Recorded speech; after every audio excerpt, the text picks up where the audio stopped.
All right, let's begin. I am here with Jose. And if you want to introduce yourself and who you are and what you do and take the floor, we'll get right into it and I'll let you do that.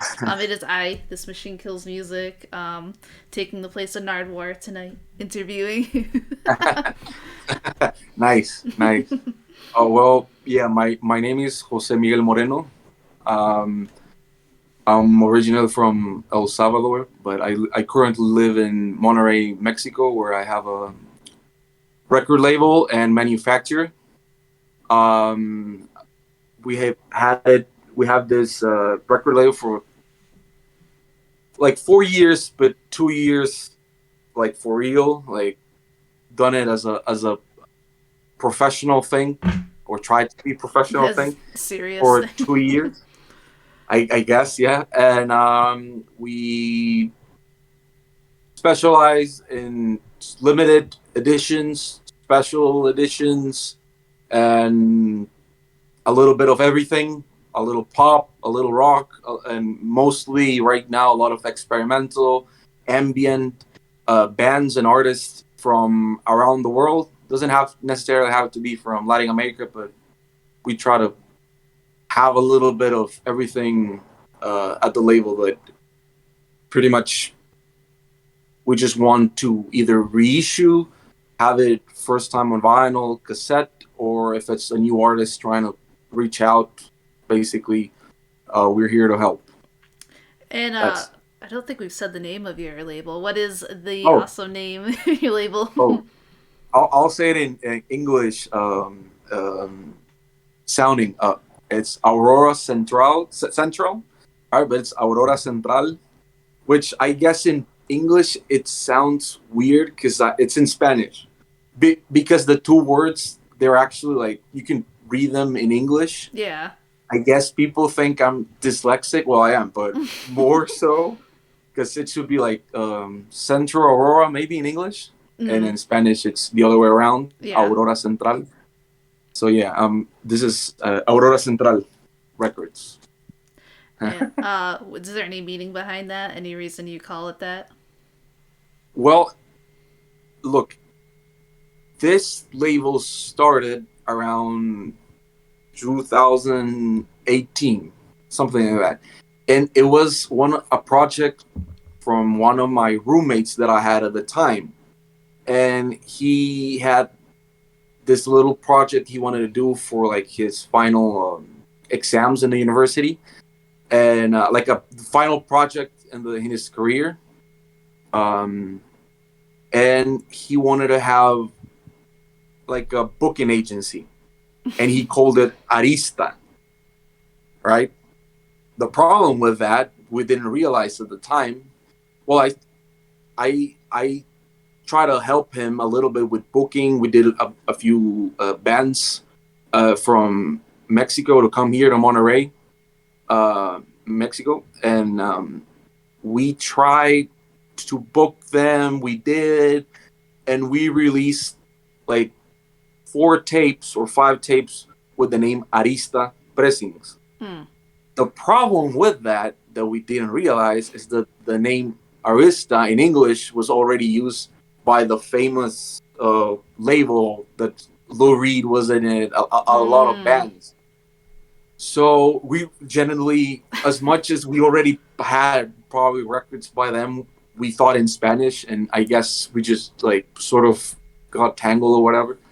And we thought that we had to find a name that was also with an A because we had already started with one with an A. Yeah. And then uh, out of pretty much just a random thought, my girlfriend said, "What do you call it, Aurora?" Because it's I guess pretty sounding, pretty meaning or whatever. It And is. and then we sort of thought, well, you know what? Let's do that, but let's put something else. So it's like Central Aurora. It's just where we would see an aurora. Maybe that's the meaning.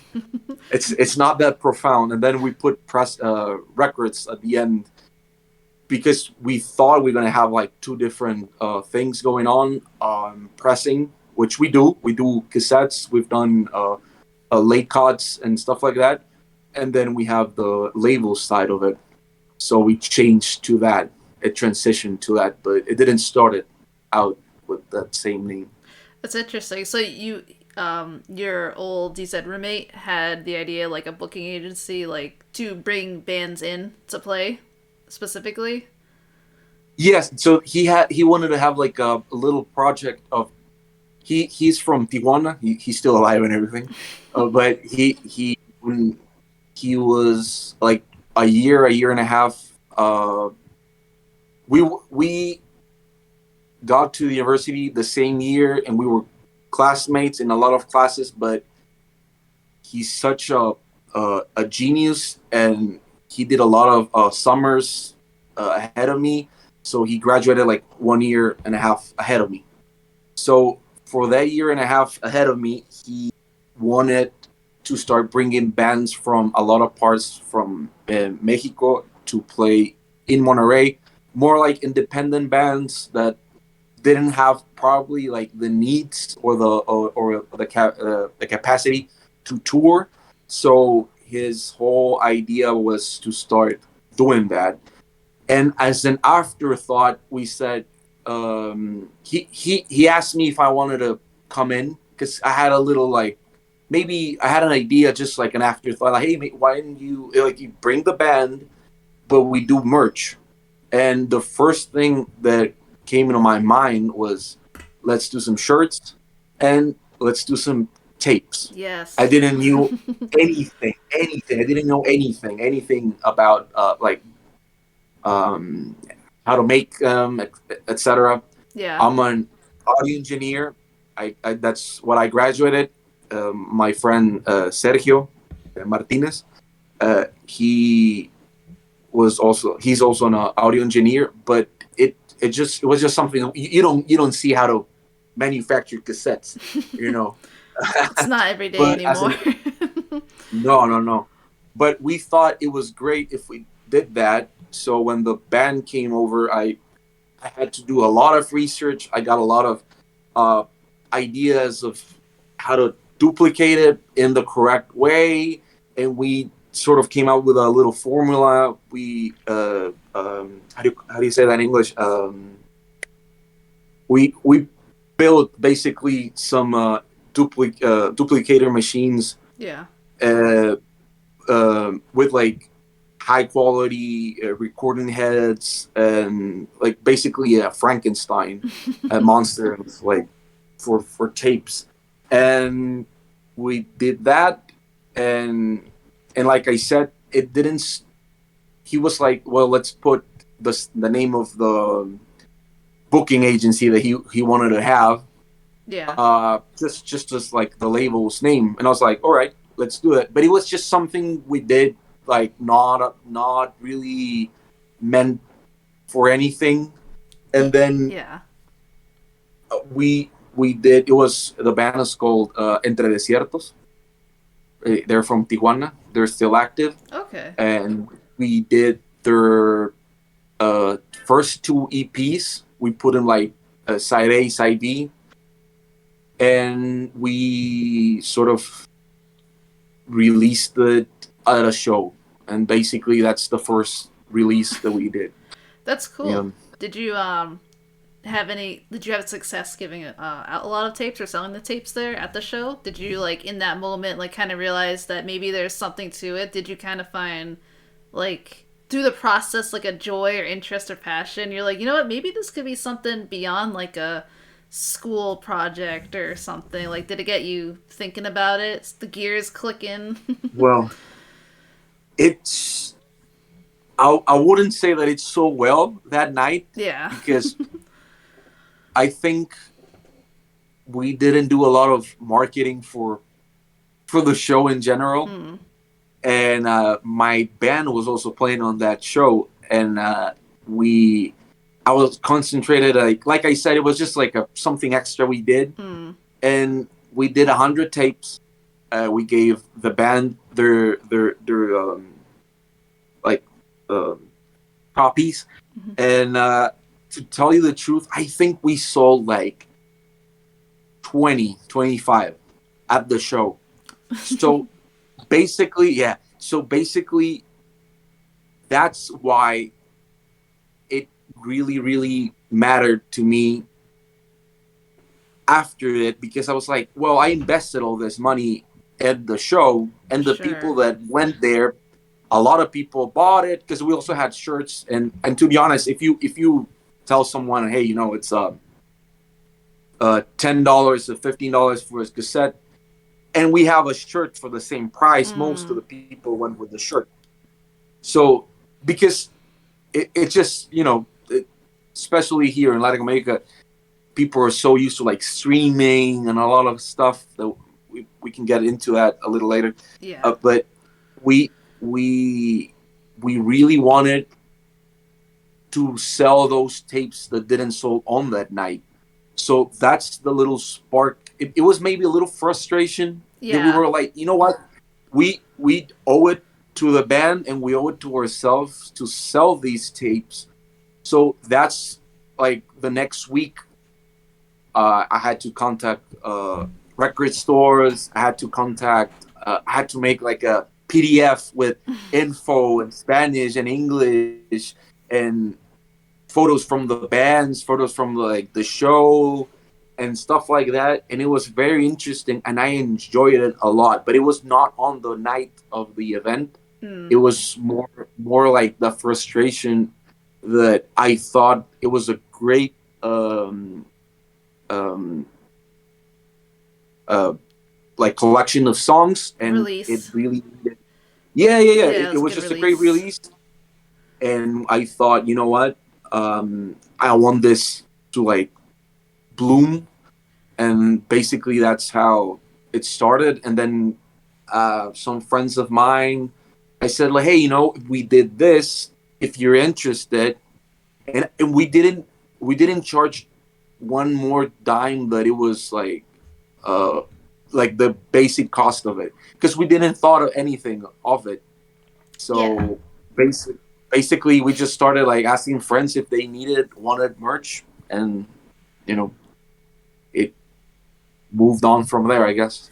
I feel like that's like a good foundation though for a good record label, because you're very passionate obviously about like the bands and the music, but you said that you felt you also owed it to the bands to promote this great release that you felt was really awesome, but not only just the time and effort and money that you put into it, but also for them as well. You just when it comes down to it, Yeah, labels are really about like kind of the joy of sharing, the music, getting it out there, getting releases so people can have it, when the inevitable collapse of electricity in our society and stuff, when the streaming, we need yeah, the physical copies. But I yeah, think that's what really makes a good label, just wanting to give out good releases of good artists and doing what it takes to do that. yeah, And it's I guess it's kind of unfortunate. I guess some people would think. I mean, I like tapes, but that tapes are kind of like one of the cheaper ways for very independent artists to get their stuff out.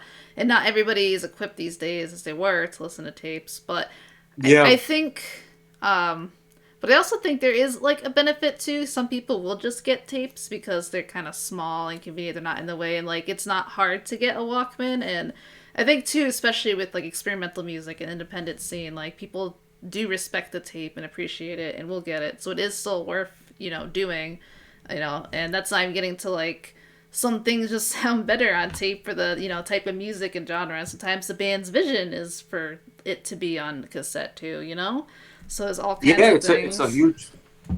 huge deal for a lot of bands, even if it's. But to tell you the truth, my idea for the tape was in the worst scenario possible, or the worst in the worst case, the people could buy even the cassette having the download code, and Mm. they could buy like physically something digital.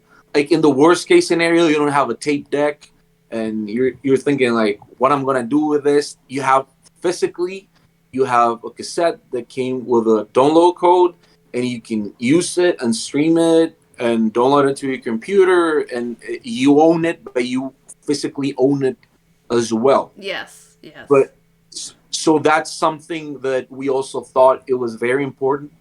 And also, like, when the band was when Entre Desiertos was coming here, we also thought it was a great investment for the band to not only get paid for the show, right, uh, but also to have something that even when they go back to their, like, to Tijuana or whatever, they could still sell it at other shows and have Mm. an income.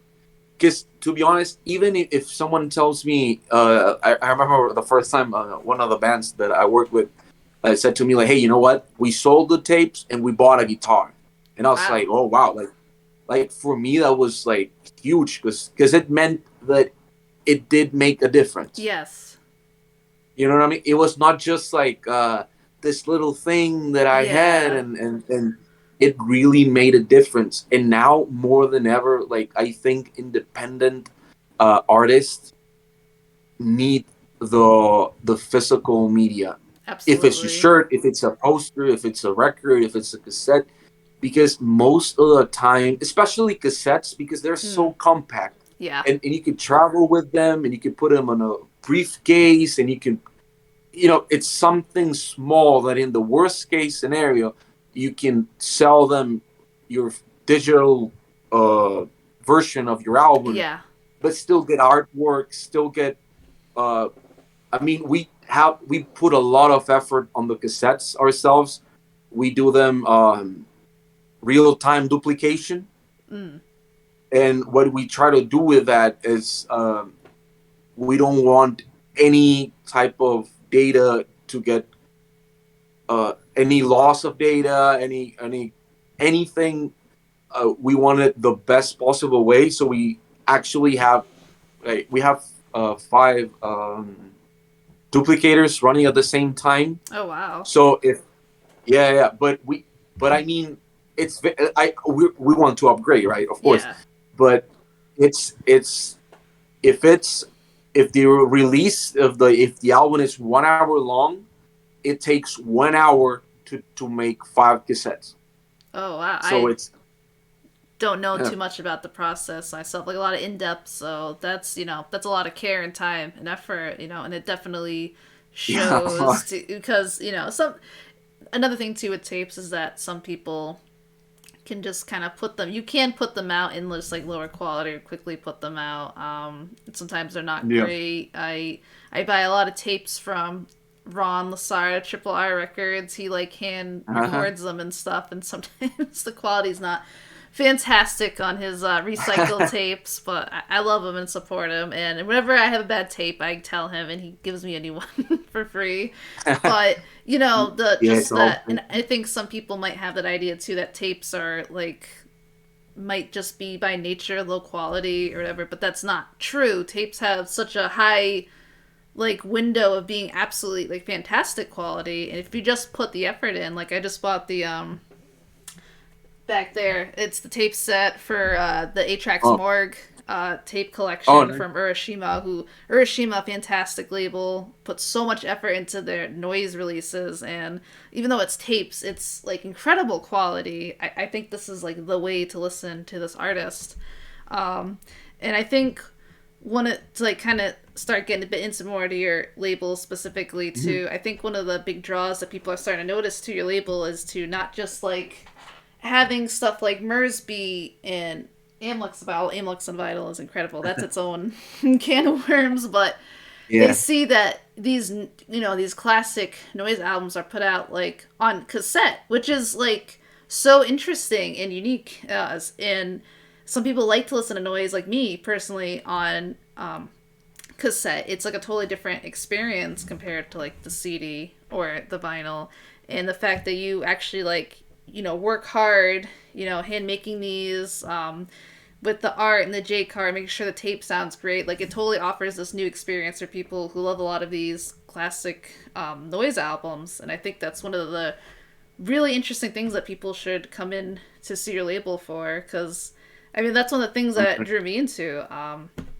Someone told me, I think it was the Merzbow tape, because that started spreading around. People in people are like, wow, not only is it getting vinyl, it's getting tape, but it's like, which one do I get? It's like, unique stuff. And then you hear that the tape quality is like your other releases on your label on tape have been really interesting and good. And it's like, oh man, this, you could get both and could have different, experiences. And that's good because, it's always good to have different experiences with an album. And I think that's like a very good draw to your label, and plus the fact that you're getting a lot of these interesting artists. So I suppose most people probably want to know, like, obviously we've heard a bit of the origin of like kind of how it happens, but maybe I'm always curious to people, especially people all walks of life, like how did you get specifically into like experimental music outside of like noise music? Like how did you fall into this world, because it's not every day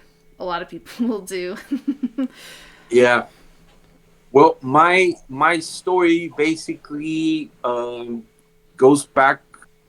Well, like I said, I'm from El Salvador, the smallest country and the most very specific country, very misunderstood, I guess, at least for me. But I grew up there. There's a lot of American culture over there. A lot. We have our currency is the American dollar, and we have a lot of like stores, name it. We have dentists. We have whatever you want. We have I didn't over know there. that. Yeah, Always it's a learning. very Americanized. Yeah, basically, like the first language that I was taught was English.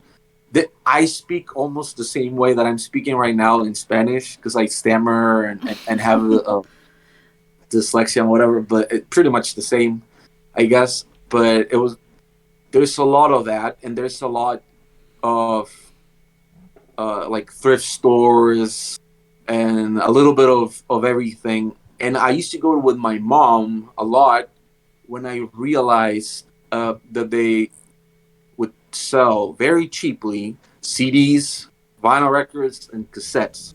That was my thing. Mm. So she would take me like once a week after school or something like that, and I would like dive into like looking for records that I thought were weird. Um, you know the saying that say like don't judge a book by its cover, but with records it's just something else. You I have do think to. that yes, you have to, especially when you don't know. Yeah. You know what I mean? And to be honest, when I was a kid, I went through weird phases. I used to my mom and my dad uh, would take me to viola practice and later on guitar, but I would very much just listen to classical music when I Mm. was like 10, 11 or whatever. And then Relax. my dad, well, he doesn't collect CDs anymore, but he used to collect a lot of CDs. He would like, instead of having like socks and or whatever underwear in his drawers, he would have stacks of CDs. Like you would open and it was just like a lot of CDs. That's awesome. You And have it in the dresser, like yeah, the. yeah, yeah. It is. Yeah, yeah. He didn't have it like in the living room. He didn't have it like. But I don't know why. Like to be honest, because the stereo was always in the living room. But he had everything like socks, and then he would have like everything by Steely Dan or whatever. He It's would have like awesome. over there. And I remember like he never said. My parents never said you can't listen to this or whatever. But my dad was like me with records let me handle it, don't put your fingers over or whatever. So I would sneak in after school and just grab CDs and do. So when my mom used to take me to the thrift stores, um, she would let me pick whatever I wanted. She didn't care what it was, but I could pick like three top records, like maximum, like three records.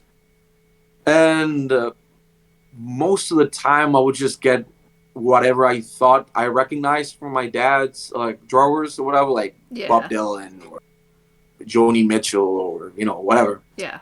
But one day, um, I went over there and I thought a cover looked interesting, a cover looked strange, and I didn't know what it was, and it sort of people are gonna think I'm crazy, but it's sort of my mom was German, and uh, she used to have like weird 75 like 45s of like uh, whatever, and she had a Heino. You know Heino, the German singer. Yes, I do actually.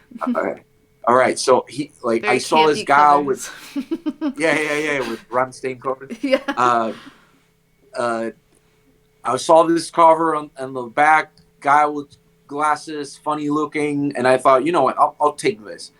And I went home, put it like I did my homework, and at night I put in the CD and I listened it. Let me. I have it on vinyl too. So let me Let's see pull what it it out. is. The one that Of started it course, you all. know it. Ah, of course. Of course it is. Lou Reed's So Metal Machine music for people who can't see visually. It might just be listening. That's what he's holding up. The legends, man. That's kind of where it all begins. look, this is the high no look that I was Oh talking my about. god. Look, Oh my god, it's isn't that so like high no true. esque, It is. Lou Reed is right. right? That's So it incredible. said right off the bat, when I was 11, after the classical music, listening to my mom, like my dad's and my mom's stuff. Yeah, that's a jump. I I I used to go to the record store, and the guy there used to be like, "Hey, listen to Metallica, listen to Nirvana, Yeah. or whatever," right? And I would sort of like pick like whatever he said. He also introduced me to a lot of bands.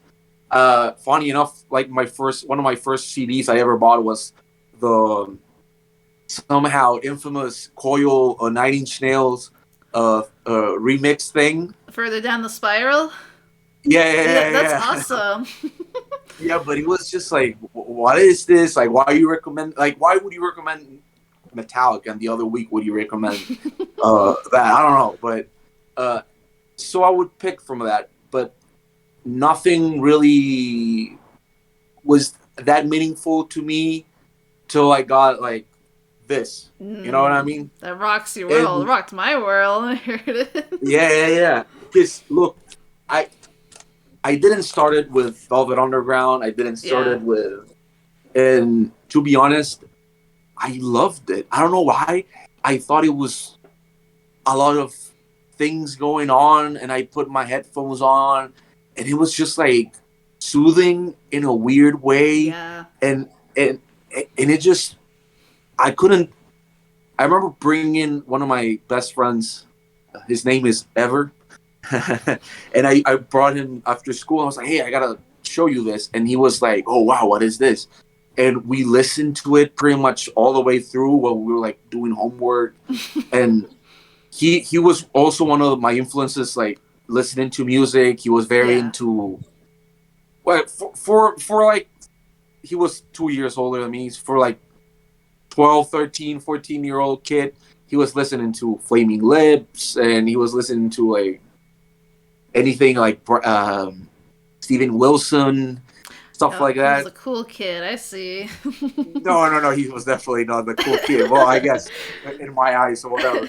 But he he would like make make me do like CDs, like burn CDs with like Oh, music. nice. This I had a CD burner, and he would be like, get this song," and then that's how I also discovered music. But the first time that I put that Lou Reed record, I just thought it was amazing. Yeah. And then little by little, I asked for more stuff, and I realized that there was not a lot of like Lou Reed stuff that sounded like that, to Yeah. be honest. And one of the first records that I got after that was just like I said, I would go and I would just pick whatever record I thought was there. Yeah. So I listened to one of the first records that I bought. There was "Live to Experience." I don't know if you know them. Yeah, we were talking about them in Oh the yeah, yeah, last yeah, yeah. stream. You Yeah. did. I Live to think I have my Experience. record here. An incredible album with like one of the worst covers ever. If you know, you know. It looks like it looks like some glam rock country stuff. But it's I like have an it here. incredible ethereal album. He's going to show it now. How do I even explain the cover to people? I mean, if you can't look it up, it's just like Yeah, it looks like 2000s glam rock, country rock with like Yes. a diamond buckle outfront in yellow and just like, but it's insane. It's really a good album. But it's a shoegaze album that Yeah, looks like it's the least shoegaze it album it does, but ever. it's like one of the best shoegaze albums. It's really like I ethereal. I love the hype sticker. Where's my camera? Oh, it says on the bottom. You could say that it says like as God intended. The Yeah, artwork. as God, you said you had spoke to that person, the artist, and he Yes, told you that. this is signed Oh, by that's so Josh D. cool. Pearson. That's Yeah, and cool. That's wicked cool. he gave me some like I don't know if it's vintage, but whatever Oh, that's wicked stickers. Oh cool. man, and I have a beer coaster that he gave me. And he He told. drove me. Yeah, I met him in Austin, Texas. I went for a King Gizzard show, and I'm a photographer also. And I just randomly sent my editor. I used to write for a magazine from here, and I asked, "Hey, can I interview this guy?" And he was like, "Well, if he says you can, I guess." And we went to anyone in Austin, Texas would know it's the White Horse, which is like a honky tonky two step dancing sort of place. And this guy all dressed in white with a hat and the thinnest looking John Waters mustache you've Beautiful. ever seen. Yes. And he was like teaching how to dance and stuff. And we had this thing, and I actually told him like, hey, I found your CD in El Salvador in a pile of used CDs, and I thought, Amazing. what is this? And especially because I thought, like I said, my parents never told me not to listen to something, Yeah. but the fact that he had like religious stuff on it, my Yeah. mom would think like this is probably not bad or whatever, Yeah. and it was just crazy. So those were the first things that I ever listened to, and little by little, I started buying different stuff. Jim O'Rourke was also one of the first things that I got into. Bill Orcutt. I don't know how to say his name. Yeah, I don't either. Yeah. But Yeah. excellent. I could see that going from Jim O'Rourke to him. Yes, guitar. Guitar was very. I play guitar, and I think that was very interesting uh, for me because it meant the guitar didn't have to sound like a guitar. You could sound like Yes. whatever you wanted. And little by little, I started. I used to like I began. I started having a Discogs page. Before I even like used it for like put in records. So I would just be like, oh, Jim O'Rourke. Oh, he was in Sonic Youth. Oh, and then Sonic Youth has this, That's what I and I do. yeah Just down the rabbit that's hole. You find one album, you find the suggested, you click yeah, on the artist, and you go to their project, their label, and check out that label, and then it forever. It's how I that's find all that's music. that's that's what disco is supposed to be for. To be Yes, honest, I for think me, so. Yeah. that yeah, because for me it was just uh, I had a lot of teachers from the U.S., Mhm. mostly Texas, Georgia, and Arkansas, which I guess it's random places. But they would they would recommend me a lot of books that I would start reading. And one of the first authors, one of my teachers, I think he didn't have to when I was like 13, 14, but I got really into William S. Burroughs a There we lot, go. and I was just so obsessed with everything that I would read. Like Naked Lunch was amazing, Soft Machine was amazing, even the Cats book, it's amazing. And I started Nova Express. I thought it was incredible. It Mm, was for a 14-year-old. It was also dirty, I yeah. guess. And it was like bad word, and it was supposed to be real, like. Yeah. It's And I guess it was just cool, and that's how I started really getting into a lot of bands. Was basically exploring Discogs. Oh, William S. Burroughs and and then you can be like, oh, maybe the most basic thing you can come out of that is like maybe like Kurt Cobain had a 10-inch with him, and then Genesis Of from course. Thorvin Gressel, Psychic TV. It was like, oh, they helped release the what is it? The caught up tapes, but it has a name. I think it's My Name is Will Rose or something like that. Yeah, I have that. Yeah. I have it also, but it's in a pile. But you know Uh, what I mean. yeah, I think I'm looking at it. Am I looking at it? No, I'm looking at something else. I do have it though. I like to listen to it because I really like William Burroughs's like voice. I could just listen to him talk for hours. So Yeah.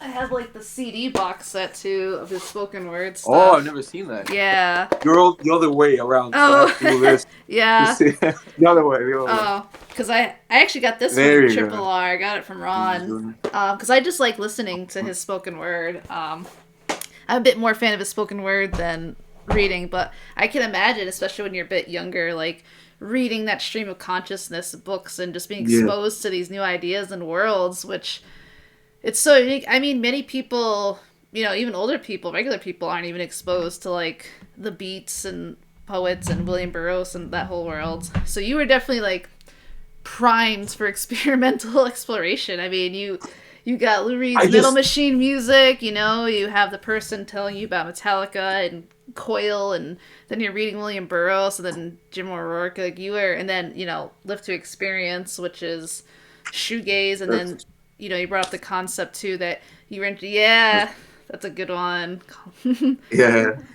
You brought up the concept that you play guitar, and that this music and these ideas kind of made you realize that you don't have to play your instruments a certain way. You don't need to be stuck in these traditional No, sounds with which and even the fact that they would try to do music, for example, like this, the Allen Ginsberg. I don't know if you ever heard that. yes. Oh, wow, a car is going on. I don't know. Yeah, this. Yeah, horrible. Um, this is like Philip Glass and him, I think, Oh, cool. and yeah, I haven't heard that one. I have heard Allen Ginsberg and Philip Glass. So yeah, they have all this stuff, but I thought it was great. It was wonderful. The whole how I think I put it out when we started recording, right? But I had Hal here. you did, yeah. Yeah, I had Hal. Very cool. Because and Caddish, it was for me. It was incredible. To Poetry has a lot to do with my label. Mm. I I write a lot myself, and one of the things that I love about my country is that the poetry movement in my country has hated um, rhyming all its life, and all the major poets, well, at least the most famous one, Roque Dalton, he never cared about rhyming, and I never did. Also, there's a lot of great female poets from my country, and I love the fact that it's always what's the word in English? It's a little more noticeable if you want. The fact that our poetry does not need or want to rhyme. I Yeah. think that's like I just hated it. I remember my one of my teachers uh, making me. I think we talked about the other day about like Shakespeare and Yeah. everything. But I really hated him at the beginning because I thought it was just too forced. Like why can you just speak? Yeah. Just say what you have to. Of course, there's beauty in it. Of course, Yeah. there's like uh, there's a certain way that it can't be done again. But for me, Walt Whitman saying, uh, this doesn't have to have the like free verse, free prose. It doesn't have to have the same sonnet structure. It didn't have to have this. Was huge. And then when I read Howell and Kaddish and Bukowski and Raymond Carver, for me, it was very interesting and important to see that also in English, the there in language there was this strata of like wanting to say whatever It's on your mind. you, yeah, to be honest, Yeah. and that translates a lot about, like, for me at least, what experimental music should be like, outsider music, because that's something I remember the first times I used to watch like YouTube videos about like Glenn Branca or like even Daniel Johnston or whatever. Yeah. It was so interesting for me to know that these people, because there's great artists that do have like background, and like John Cale has a huge background of like Oh yeah. music, right? John Cale's But incredible. yeah, he's incredible, one of my favorite artists. Me too. But the other side of things, of just people trying to release music, poetry, writing, it's so incredible for me to think that people just wanted to release whatever they felt like. Yeah, no rules, no company, no record company, no No, deals, no nothing. Like this person no. had an And that's idea, the they release it. and that's something that I'm trying to do in my label, which is have that freedom Mm. to be honest. I've never told any artist what they can or can't release. Mm-hmm. I've never told them what cover to use.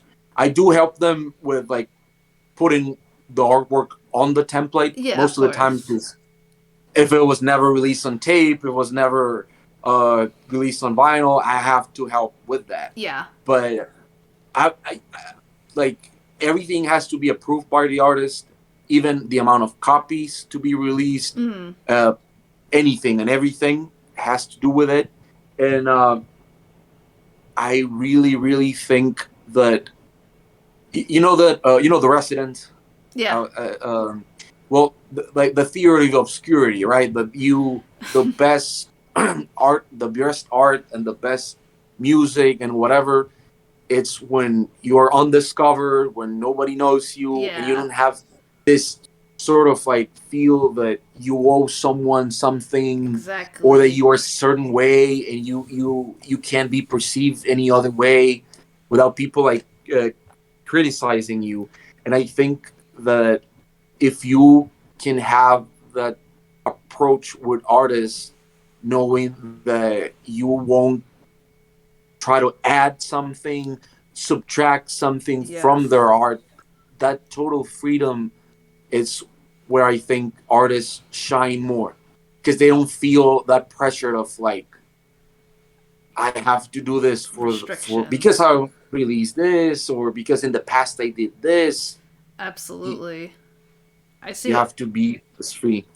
Yeah. So that makes a lot of sense. So your love for like your background and like poetry, especially avant-garde poetry, poetry that doesn't have like the traditional rules of poetry that people think of when they think of poetry. Your love for all these artists who do their own thing with it has kind of and you doing your own thing and your own art and poetry has made you realize the importance of freedom and no rules and restrictions and how that feeds into creativity, and you want to translate that over to your label, which is really good too, because I'm sure many labels do have kind of like art restrictions, copy restrictions, all this stuff. And then Yeah, most, I guess.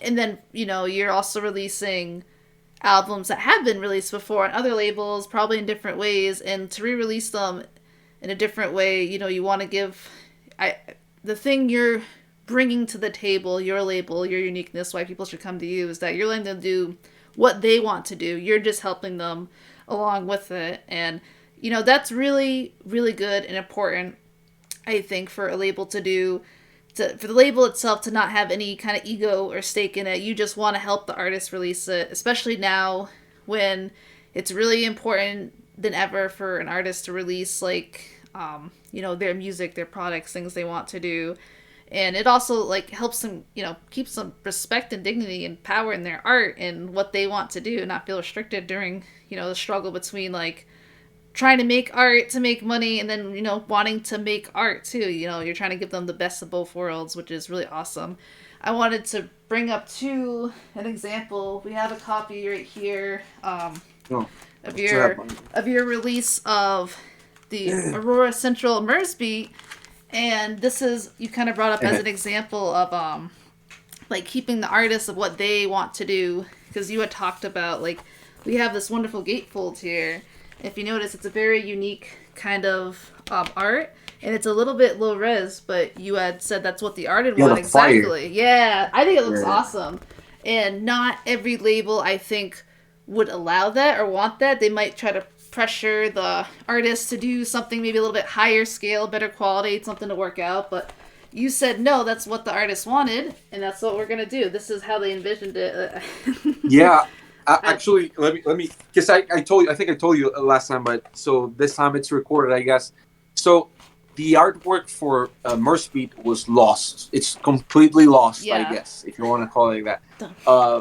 Masami Akita's wife did the artwork for it back when it was originally released on Emprek. Yeah. And Important records for the people. yeah, important records, yeah. But it's lost. I asked him like, what can we do and all of that. So he actually scanned the best way possible his actual record. So the cover that you have on your hands is actually his personal uh, uh, artwork that he still had. Oh So wow. the scan of it that we had was actually his copy, and I thought that was great, and I thought it was incredible because That that means is that you don't own whatever cover exists out there, but you actually own his his cover. his cover exactly. That's and great. and and on the inside on the CD, actually, it was a different background color, I think. Mm. But what he did was that um, I think his wife, Jenny, or I don't know if he did it himself, recreated the artwork from the inside.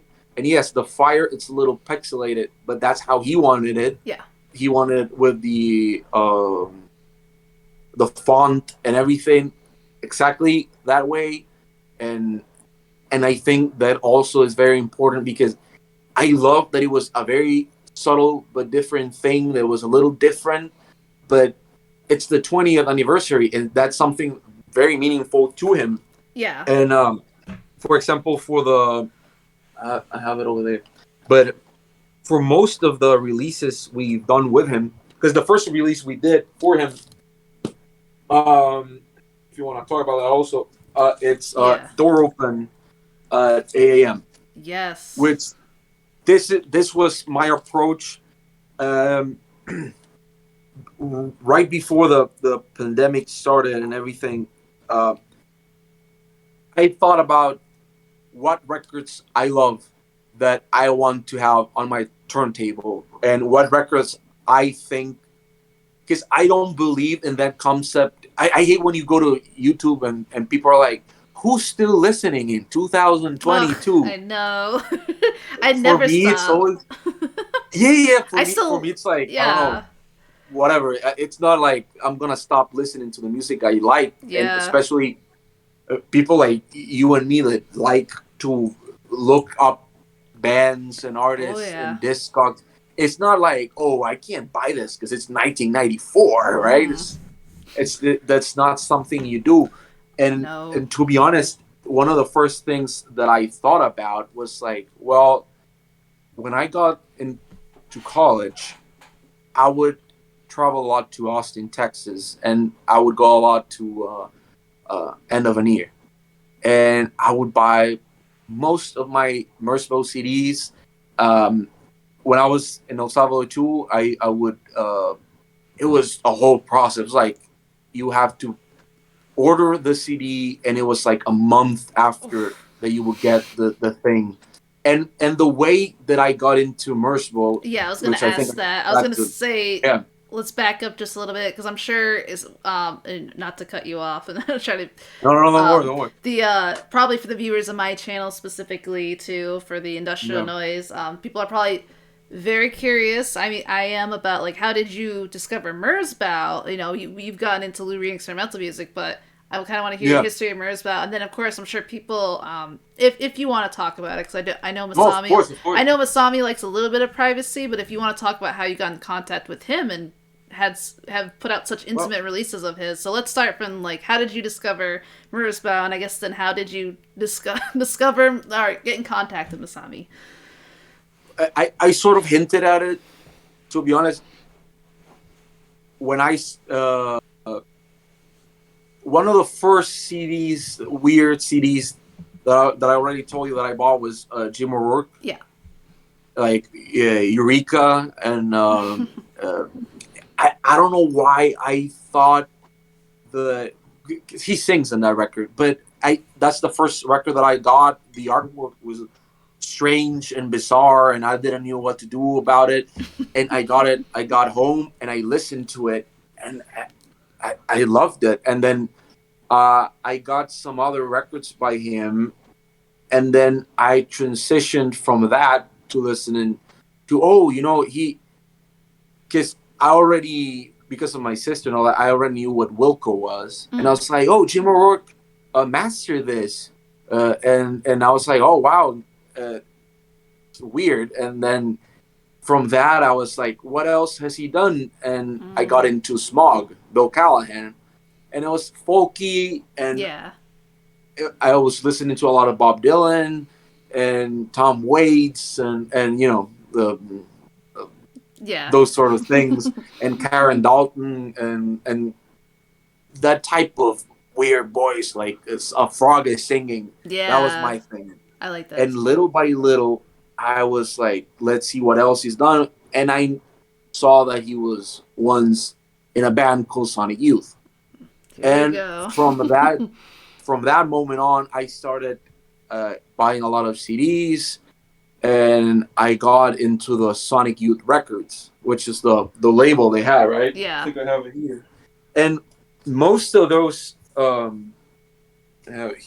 most of those releases are available on vinyl, right? I have one here. Oh, This is that's a two nice. for one. Uh, but most of them, oh yeah, because this is the first one that I got. Oh, Well, on cool. CD too. This is this is. I think this was released before they actually he actually contributed Mm. to any record at all. Okay. But uh, that's how I got into him. I got into Sonic Youth, and then Sonic Youth has a CD that's like 1 hour track with Merzbow, and his um his like thing collaborative thing for me was very important because I started listening to a lot of records that he was on, Nice. and little by little I started just making dots till one day, if I'm not mistaken, it was Venerology. Yep. I think that's the first CD that I bought from him. What is it, like 98, something like that? Ooh. And I thought it was like, how people would look at you with a straight face and be like, metal music in the 80s was hardcore, and it's like you listening to it and Yeah. it's just like the weakest thing you ever you can enjoy, of course, but Oh it's just yeah. it's not hard, you No, know what I it's not mean? hard. You put on some dude, you put on Pansonic for some of these metalheads, some Yeah, yeah, Gaveano, yeah. and their brain will fall out of their skulls. But If you if you put put, Swans and you're like, oh yeah, you put if you no put wave Talk, on. Yeah. yeah, yeah, you put DNA and you're like, Oh. people are like, what is this Put contortions thing that? on. They're like the run out of the room. Yeah, exactly. But So it, it's very interesting, right? yeah, absolutely. And then I wanted to bring up too real quick just an interesting thing. Like it's interesting you got into Merzbow through like his like splits or what he is with people on albums, because I find Merzbow like collabs so interesting because he really likes to get back, like he really like gets backstage or hangs back, I guess, on albums. Like he really lets like the Hmm. main other people be in the front, and he kind of Yeah, just finagles in the background with his sound, but it adds so much. Like he really, I don't know, it's so interesting. Like he's more of like a background character in all his collab albums, just kind of contributing to the other artists' sound, and it's such an interesting approach to collabs. And I can see like yeah, if you keep listening to that, and then you probably got curious to like what does like his sound like on his own, and then if you listen to yeah, yeah, yeah. Numerology for the first time, you're like It that was, yeah, album it's night is and day. that album goes hard. And I think it's interesting too because that is specifically a Merzbow record that changes kind of sound on different formats. Like I listened to it on CD and it's like, yeah, this is good. But then I listened to the Relapse record and I don't know who Yeah, they and have engineering the Relapse records, but they sound like different fucking albums. Incredible. This yes. one album rips your face off. You're just like, my Even God. on Spotify, because I remember when the preview, there was like one song that came out like on Spotify. I was like, what is it? Because it was one of the like the bonus tracks. Yeah. I was just like, wow, incredible. Because I had the CD. It was a little beat up, and again, it looked a lot. There's a band from Mexico. It's called Brujeria. Hmm. I don't know if you know it, but they have like a very like brutal like album covers, I have not and heard of they them. have oh, they have one of the covers, like the first one. I think it's like decapitated head, just like hanging with a hand, Mm. and it's supposed to be real. I don't know, but it's and it reminded me a little bit of that because I used to see that CD cover a lot Yeah. on the record store. And when I saw that CD of the thrift store, I was like, because it looks like a head that's like, I don't know if it's decapitated. I don't know what it's going on with Yeah, it's the like a artwork. weird side profile. I'm trying to think. It's creepy. It's definitely Yeah, unique. purple. Yeah, I used to have all my stuff organized. I wish you could just whip it out. It's around. We'll find it. But yeah, I could see like you if you're seen freaky art before and you see that, it's also got like a creepy kind of human head, yeah, I thought vibes. I thought it was gonna be metal. To be honest, I I thought could see it that. it it, it looked like something, not grindcore, of course, but something along that way. It does look a Just little grindcore. I could understand yeah, that. yeah, yeah. Yeah. Which I was not. It's not like I was super into that also, but Mm. it was it was like sort of like thinking of, because if you only see the covers and you see Iron Maiden and then you see Cannibal Corpse, Yeah. there's something in between that you would think they overlap or they're like friends or whatever.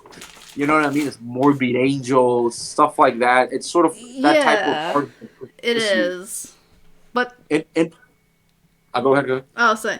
But there is still something. I don't know where it is. I wish I could whip it out. But if you've seen the cover, there is Yeah. something like even kind of darker about it. You look at it, you're like, you're not sure quite what it is. You're like, this almost looks like a horror movie. Like it's a bit even creepier than that. It's not quite like being Yeah. gory over the top gore grind or like metal. It's not being, you know, I don't know, just anything else. But you're looking at it, but it can only be that clinical, sterile, industrial noise sound.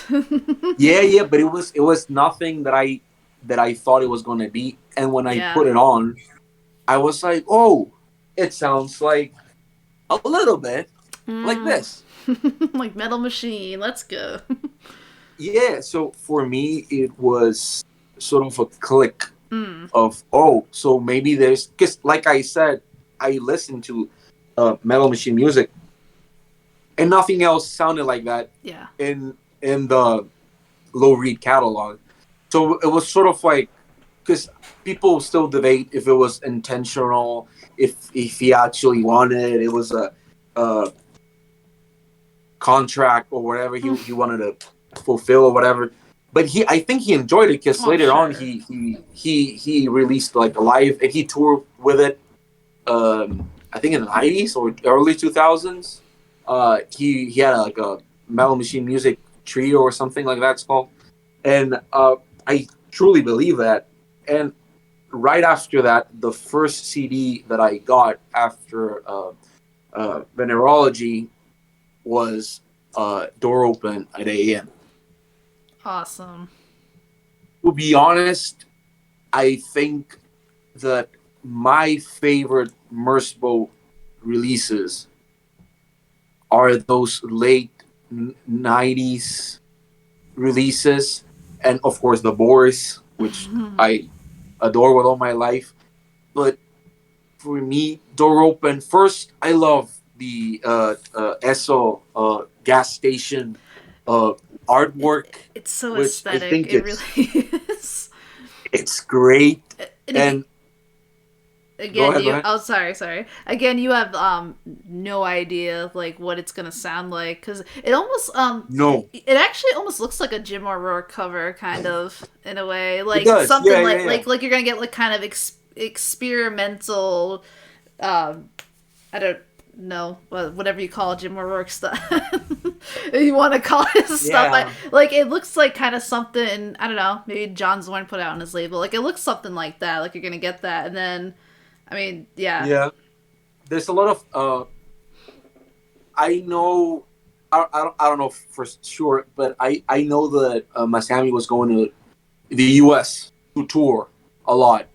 And there's a lot of great live albums that has the sort of like what do you call that, like postcard vibe to like the artwork, Yeah, like very like 50s, early 60s, not psychedelic, more like Americana folk looking artwork, which I guess it's some sort of like this, which it looks like a postcard, I it kind of guess. does. Yeah, I get what you're saying, and that's kind of true. I never really thought about that. That could be like kind of the ideas going through his head with like touring the states so much. Like he, because you, especially if you go road tripping a lot in America, you know, you stop at a lot of Yeah. gas stations, all kind of places. You see a lot of memorabilia, a lot of gas stations, a lot of postcards, a lot of America. There's still a lot of Americana and quaint places around if you just go and explore. So he could have just seen that.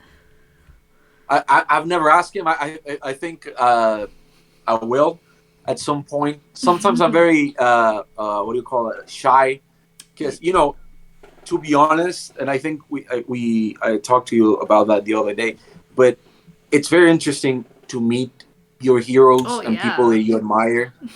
But to be honest, I only have good words to talk about Masami. He's such a nice person. That's He's very nice. polite. He's very he every email he has a great tone, very friendly voice, and he's very open to my ideas. Because, for example, we didn't have the artwork for the back. For this record, we didn't have the artwork for the back, Mm. and I designed this. This is my design, Is it? and he gave me this little image in the background was, I think, the original one, but in green. I think That's some so some cool. something like that for the CD, and I designed it, and he was just like, "Oh wow, I think it's great," because That's he wanted awesome. this image to be like all over it, Yeah. and I just thought it would look a little psychedelic if I put all this squares, I think it suits and the noise too. Like yeah, I and like it, that. It's a you have a good concept of just like I don't know, you have a good grasp of the aesthetic, and it looks like something he kind of would be into and release. And oh yes, the gatefold. You know, well, no, this is a poster. oh the This poster. is Yeah, it's not a gateful actually. Oh, I It's haven't. I don't own that one, so I didn't know. No, don't worry, don't worry. I think I still have some copies I can send you on. Don't worry. But I didn't want it. I thought it was. I don't know any other Merzbow releases that has a poster, so I thought it was great if I had this. I can't think of any. There's a lot of gatefold. Actually, I think the the Pulse Demon. I want to say the Blood oh Honey yeah, the Pulse Demon original, release the has the first, poster, but it's just the like first one, right? yeah, but it's The just first mining release. yeah, it was just the woodpecker design. That's what I call the art for the cover, the Yeah, yeah, woodpecker yeah, yeah. design. Yeah, for The the song, yeah. sword. Yeah, which is great. But yeah, so I did that, and then This was the first edition. It's black vinyl, Nice. which, look, I at this point when I released this, it was my fourth vinyl release, Mm, and I have some stuff to show you. Let me do a little backtracking. absolutely. I think I get excited and I shipped things. All One good. of the first look, like I said, I started doing a lot of bands friends that I liked. Yes. Not specifically because they were friends, but mostly because I loved their music and I thought it needed to be out there. Yes. And one of the first real release we did was Entre Desiertos. Then we did a friend of mine, it's called Kimbauer, Stefania Kimbauer, which is just the complete opposite of what I release right now. But it was anti-folk, very Frankie Cosmos, Flores sort of music. But I thought it was great, and I thought that it needed to be out there. And Nice. we did 25. I think there's like three or four people that I'm always in contact that have pretty much everything that the label has released. I think it's very flattering and very cool, but it's so weird at the same time. It's like, oh wow, you have like everything. We got But fans. yeah, but it's great. It's like because I don't even have everything because I didn't used to keep copies of anything. Ah. I would just make it and I would just be like, oh yeah, I'll keep one copy, and then somebody would contact me like, hey, do you still have copies? I have one. Ah. So that happened a lot. At least for the first 15 to 20 releases we did, I don't have any copy, and some I have had to bought from record stores You have to and buy people your on own Discord. release Yeah, from people on yeah. Discog. That's crazy. Yes, it's so interesting. And so one of the first things that we did was when the label started happening was we released a band called Rotten Daisies, which they have a new name now in Spanish, the same name just in Spanish, Margaritas Podridas, Mm. and they're doing great. They have a KXP sessions, and Oh, they're that's playing with awesome. the Meldons and a What lot of great. It's grunge, by the way. grunge? It's grunge music, and they're all great people. Uh, they were very young. I think uh, they were all around like 17, Oh 18 wow. years old, and they were doing great, and they still are doing great, more than ever. And so the first real thing that we did was their tape, which I don't have. The original one was red. The Oh, cassette was red. This is the. I guess we did I love this that. one. Yeah, this is the yeah That's really uh cute. yeah. This is we did a red one, and then I did some transparent tapes just for them. They had a little tour, and I had like spare That's tapes. cool. I don't have that either, and I have this one which I kept, but it was the first release.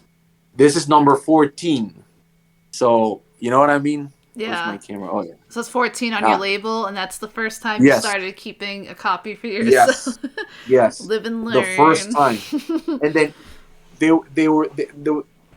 I didn't know how to sell tapes. I didn't know how Mm. to.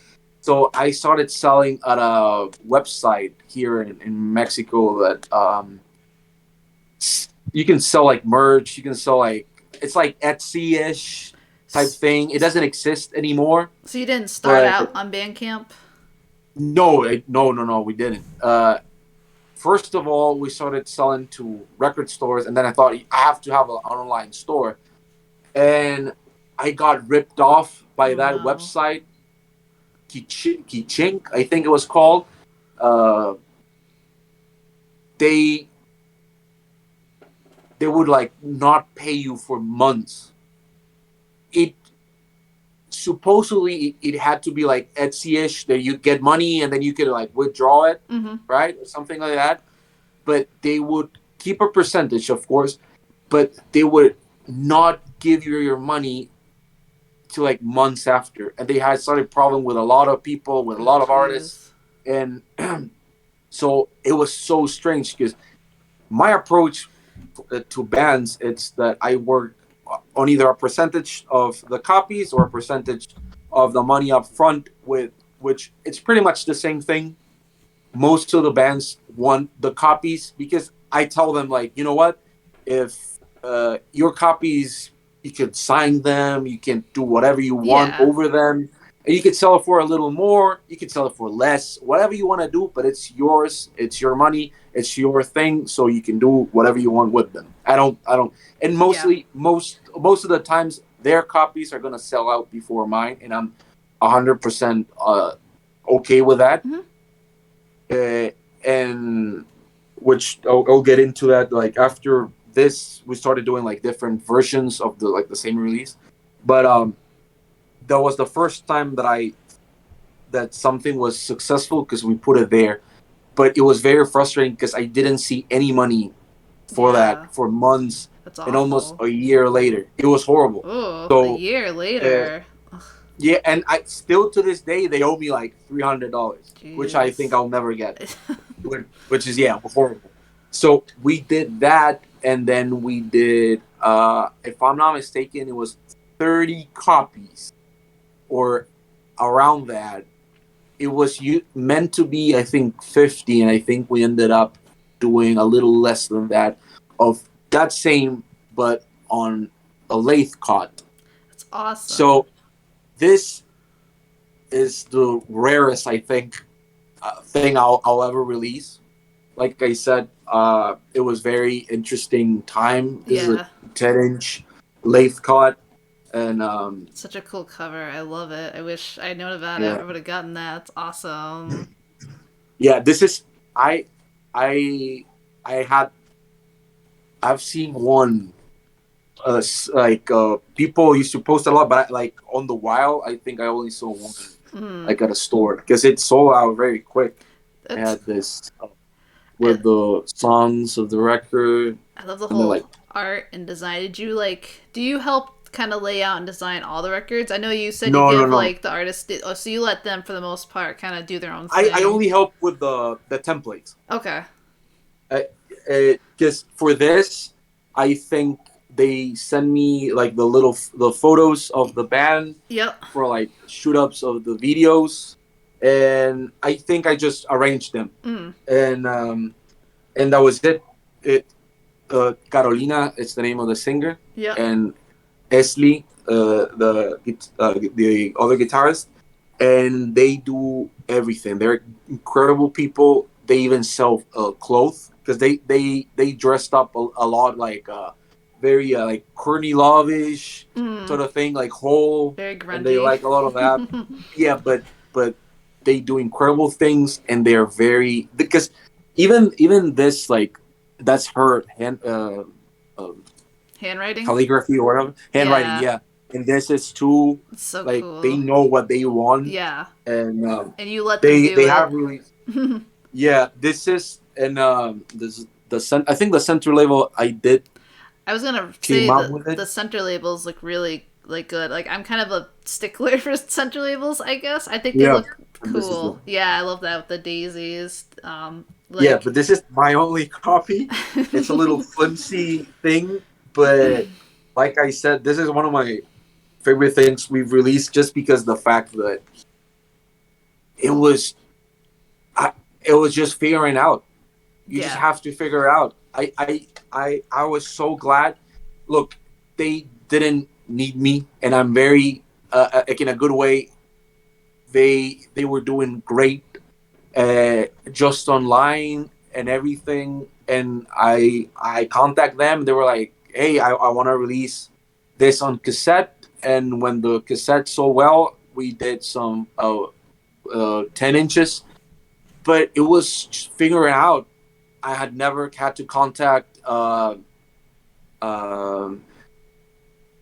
like pressing plans. I never had to do uh, anything of that. And because the cassettes, I do it myself, all of them. yeah. So this is your I, first I time doing vinyl. this is the first vinyl record we did. Okay. This is it. and it was figuring out. It was doing a lot of research. It was it was a lot of work, I can and imagine. little by little we did that, and the band is doing great. They were no longer in my label because they wanted to do them by themselves. They're a very big DIY band, and I totally, um, I'm grateful for everything. But they're doing it great. They're actually touring the U.S. Oh, cool. Right now, and there's a lot of bands that have been on my label that are touring right now. That's There's cool. another one called Sergeant Paper that are also touring the U.S. right now. Um, but yeah, so if they, like I said, it's not that they were on the label per se, but they let me release their stuff, and they let me help them. Yeah. We also did some shirts, and it was great. It was great stuff. It was good for learning, Yeah, and absolutely. after that, uh, like I said, it took a while, and then when this was like 2019, if I'm not mistaken. Okay. And then when the pandemic started, um, that's when it got real. Like this had to be an actual business for me. Mm. Like it didn't have to be this sort of like flimsy thing that I was doing on the side, Yeah. but it had to be my main thing. And like I said, it's this label started being a lot of different things, a lot of different genres. Um, One of the first artists we also did was anti folk. Her name is called Baratti. Mm-hmm. This is the and this is the same release. It's just different colors. So it's like inverted. The white cassette, pink cover, white cassette, So, and uh, no, just to bring up the color, I noticed you do like to do, especially the tapes, you like to do all kinds of different like color releases. Is that more so your idea, or is that the artist idea? They just like the idea of the color. Is it kind of like a mutual thing, or do you bring it up? no. I bring it up 100% because, to Nice. be honest, I started. This is the first release we did that. Uh, I we had done one release previous to this from a post rock band from El Salvador called Voltar with a Voltar,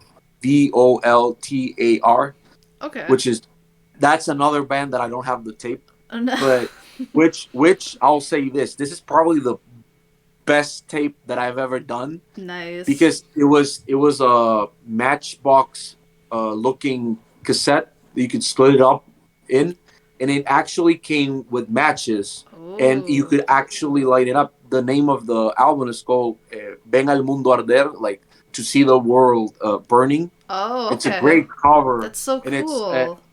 yeah, and we actually won an award in Costa Rica Oh, for wow. that design, and it started something in me that I wanted to have a little approach to different things in cassettes. Yeah. Actually, look, I have look one of the other bands that where's the look Cause, this is Sergeant Papers that they're touring, yep. and this we did a red one and a red green one, and then we did this, which is like a golden ticket, and Yeah. we did like Does I look like think we one. did five of them, and I think the band had three of them, and I kept one, and the other one was for the other. I randomly put it in one of the orders, and the thing about it Nice. was that if you won the golden cassette, you were you got the actual artwork, which was like lithography print, like a not a pad, like a pad printed or whatever it's called. Uh, the actual artwork was sent it to the person. I can't even remember who won it. So that right, so that was like the actual thing that you like scanned off of and did the artwork. That was like Yes, the yeah, yeah, OG yeah, original one. That's super yeah, yeah. duper It's like cool. it was a huge print, and the person won it, and those sort of things. And then for that was that. There was the standard version was a red one, and then we did a green one, which we did this. Wait, this is a beat up. This is my beat up copy of it, but So the name of the album is called Me Hiciste Brujería, which translates to "You bewitched me." You made like black magic to me or whatever. And Very cool. it's based on a market, a mercado from called Sonora in Mexico City. They're from actual Sonora, the state, Okay. but the marketplace in Mexico, it's very known for like esoteric and dark magic and stuff like that. You could actually buy, and something that's huge here in Mexico is this soaps. That's for like getting money or getting the person that you love or whatever. Yeah, my mom And had one of those for sickness. One of her caretakers was from, well, he was from Puerto Rico, but his mom lived in Mexico, and she oh, would okay. get him stuff for that, and he would give it to her, and she had one that was supposed to like help with like, well, she had one to keep Well, away bad energies, cause yeah, for yeah, yeah, yeah. sickness and stuff, and So we did this, which is a soap bar oh, that's so for that. cool. That came with the cassette. Yeah, that came with that a postcard and this, which this is actually this is a perfume that I made. Oh wow, This is actually the uh and we talked a little bit about that the other day, but I was there's a lot of projects that didn't happen yeah. that I love. Uh, I think this is the first time it's gonna be recorded, but I've tried twice now to do something with Phil Ellever from the microphones Yes, the and king. Mount Erie fame. And this was actually the perfume that I was going to give him to him, but the postal service told me that I couldn't send this because it had alcohol in it and it's flammable, so you can't. But Lame. this is called La Capital. That's the name of the perfume, Okay. What does it smell and like? eh, that's the thing. So La Capital means the capital, and so it's Oh. Mexico City. So Mexico City, to me at least, it smells esoteric, Catholic, and a hint of very dirty-minded people. So in a good way. I mean, in the best way possible. Yes. So nosotros decimos cochino, which means like dirty-minded or whatever, and it smells like patchouli. What do you? Is that it? Yeah, patchouli. Of course it would. Of course. Yeah, something like that, and very sort of like that. And to be honest, it was just an afterthought, but I thought it would pair well with the soap. And we did this, and it had a postcard. It had like the Mexico City with smog on it. It just came like "Welcome to the capital." That's the whole Nice. thing, and two pins. And the price for it was 420 pesos, right? 420, because the artist wanted that, I guess. Very And it immersive. came with a box. Yeah, yeah, yeah.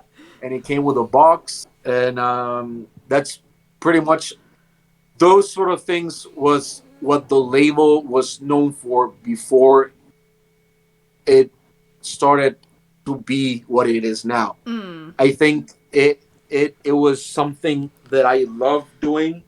For example, this is a band called Piramides, which translates to pyramids. Okay. They're from Monterrey, Mexico. The name is. Can you see it? Yeah, I could see. I'm gonna link like the Bandcamp and everything down below Oh, all too, right, so cool. people will definitely be able to check this out. Is everything you're talking about on your Bandcamp? I was checking it out. Most of it, I Okay. guess. Some stuff not, because, like I said, I don't put up the artists' online stuff. I don't deal with that because Okay. I the bands should own that 100%, and Yeah. I really don't have anything to do with that. But most of the time, if the bands have them on Bandcamp already, I add the merch.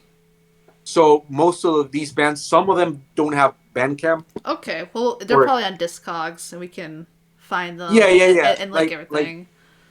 like this Brati, this one, which was anti folk. Mm-hmm. She got signed after, which was a huge thing for me. Oh, She nice. she got signed by Universal. Mm. Uh, right That's after a me. big So I guess label. that's great. Yeah, I guess.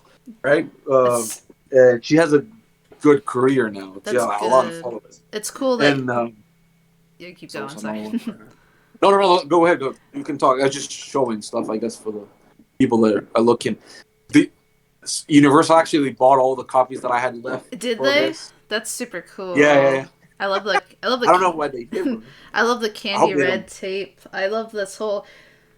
Yeah. I'm wondering too, like, your passion for like no rules and outside art and poetry definitely seems to come into play with your like you're thinking outside the box for these tapes too. Because I definitely think it's like obviously people know of like can vinyl can be like colored and unique Yeah. in the gatefold, and CDs have always been like super interesting and done cool stuff. But tapes, I think some people always will view as very lackluster and maybe not as cool. But there's so much you can do with them.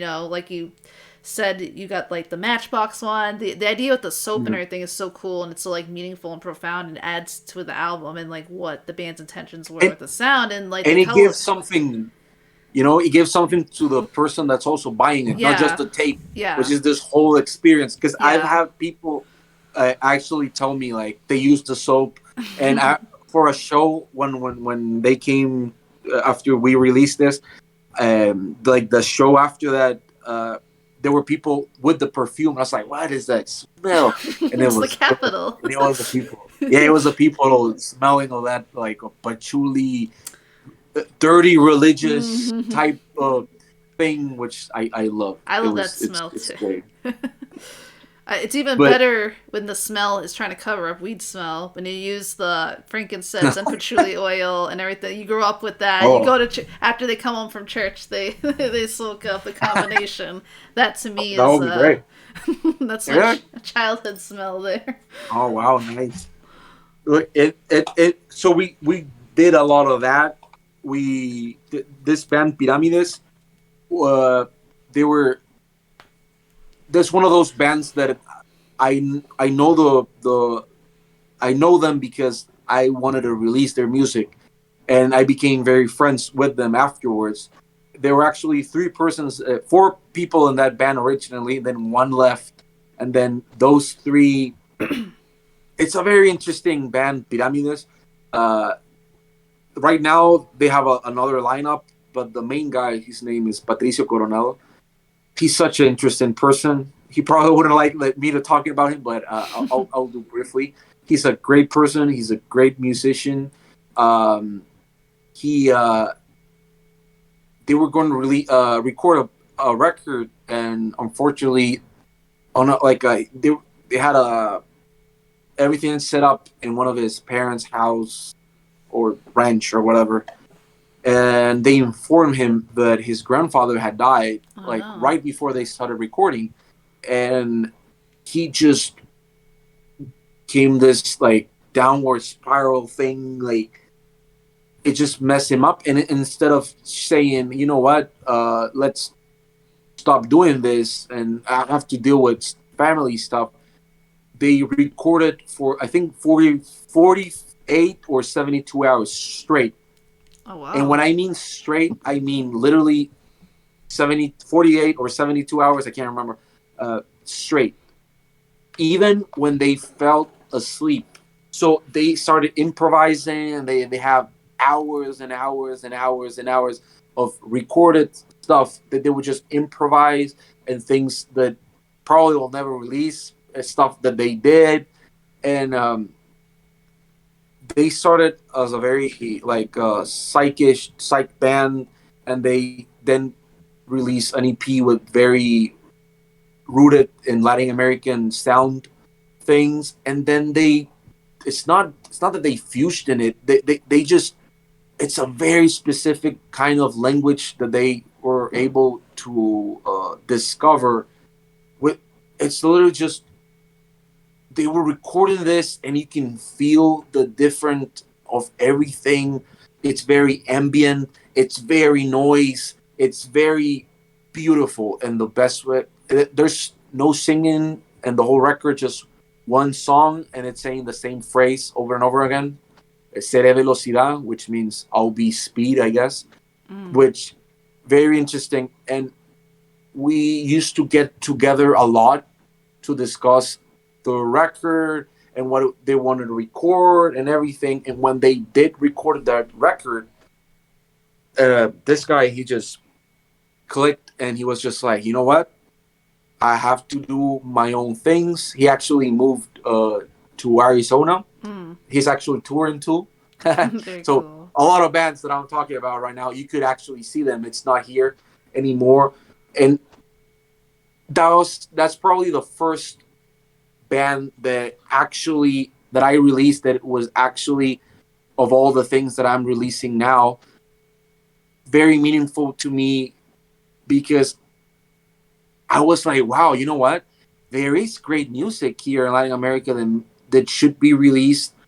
New music, because even the Voltar one that I talked about, it had already been released for like a year now when I did the tape. So this was the first release that was like actually done for the release. We actually did this, which I only have one copy of it, but this is like an official bootleg. They have a tour. They had a tour like all the West Coast, all the way to like Washington State and stuff. And it was how many? 4 songs of Mm. the whole record, but it came with a download code for the whole album, probably half a year or if not a year before the actual record was released. Okay. So it was very interesting. We did this, and it was for the band to like get gas money, get food, get Yeah.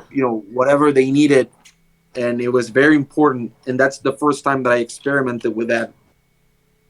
And then we did this like combo, which was the actual release, and this other part. This came out with like a double case thing, but Yeah. I don't have that anymore.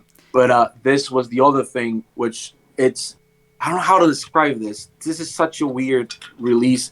It was like handmade. The other ones are like actual like pad printed, right? Like this ones that I Yeah. show.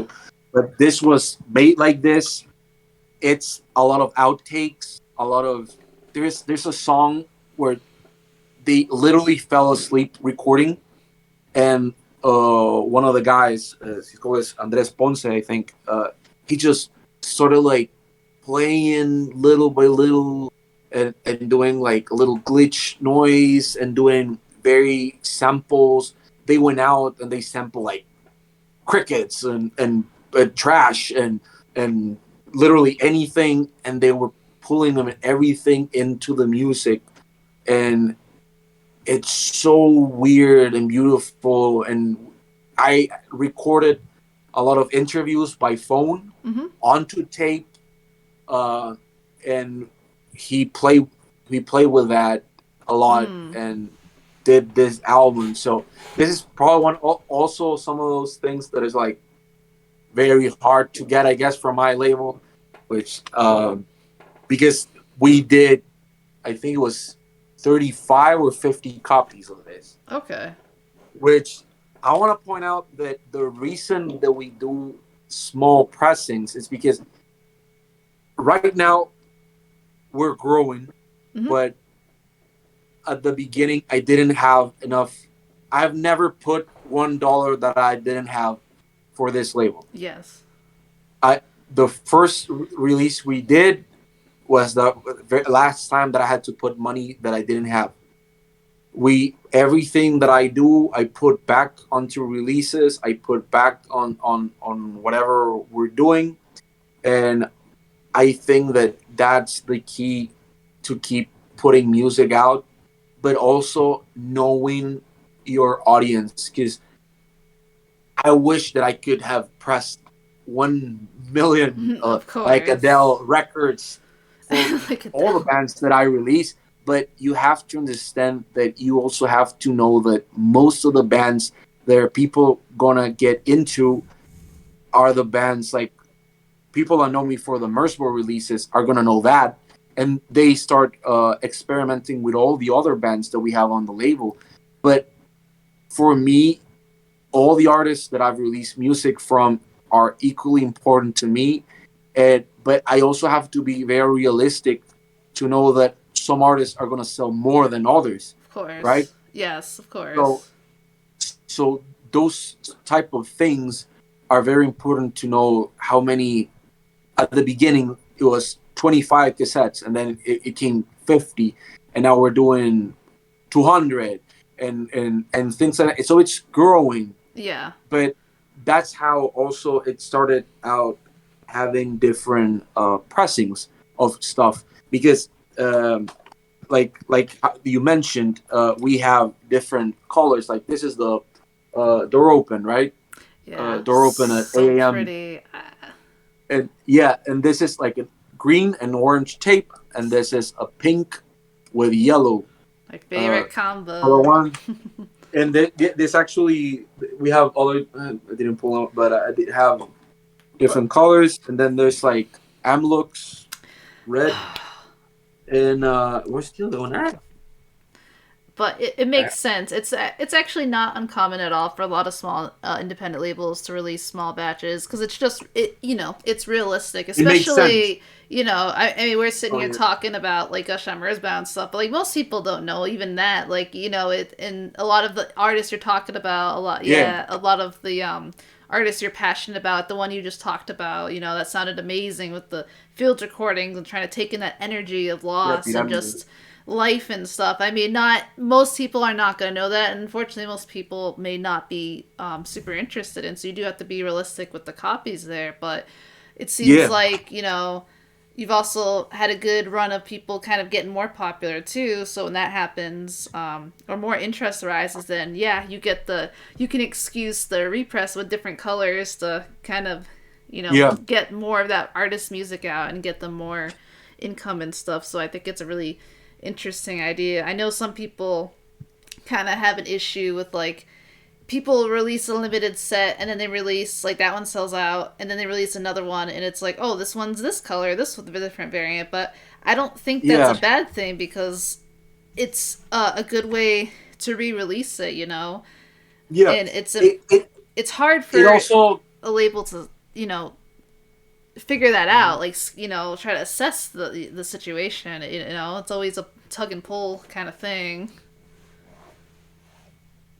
I think it also gives the people that bought it first or whatever a little something. The I early guess bird it's not special. it's like a reward, I guess, or something like that. Maybe, For you following the know, label. I mean, it's one of the benefits too of could like, be. yeah, I see what you're saying too. I agree with that.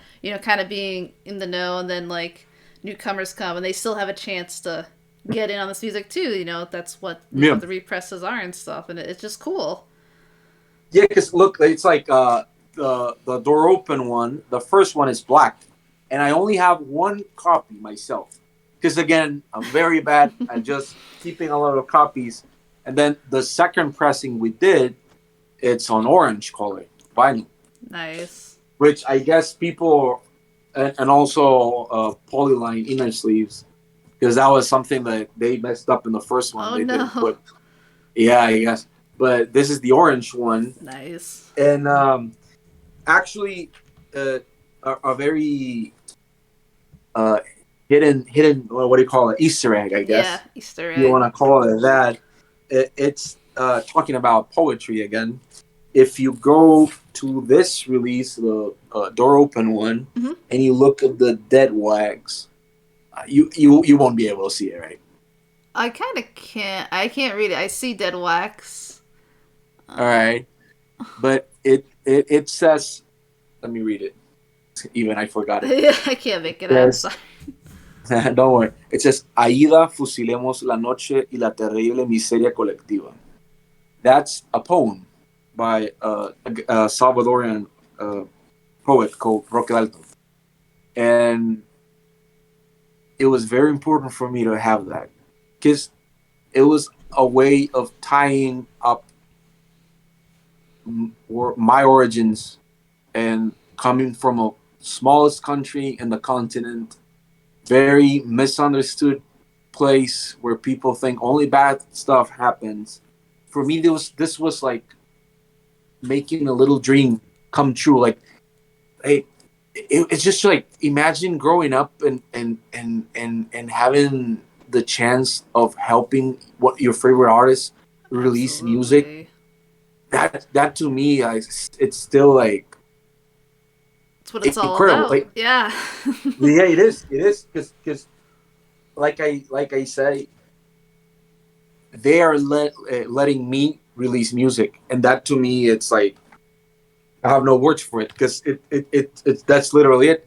If labels forget that, if labels start seeing artists as just a machine making money, like Yeah. machines, you lose a lot of the possibilities to make something of quality, something that people are going to enjoy, and you have to understand the audience that listens to them. You have to understand the artist, and you can't mess up. If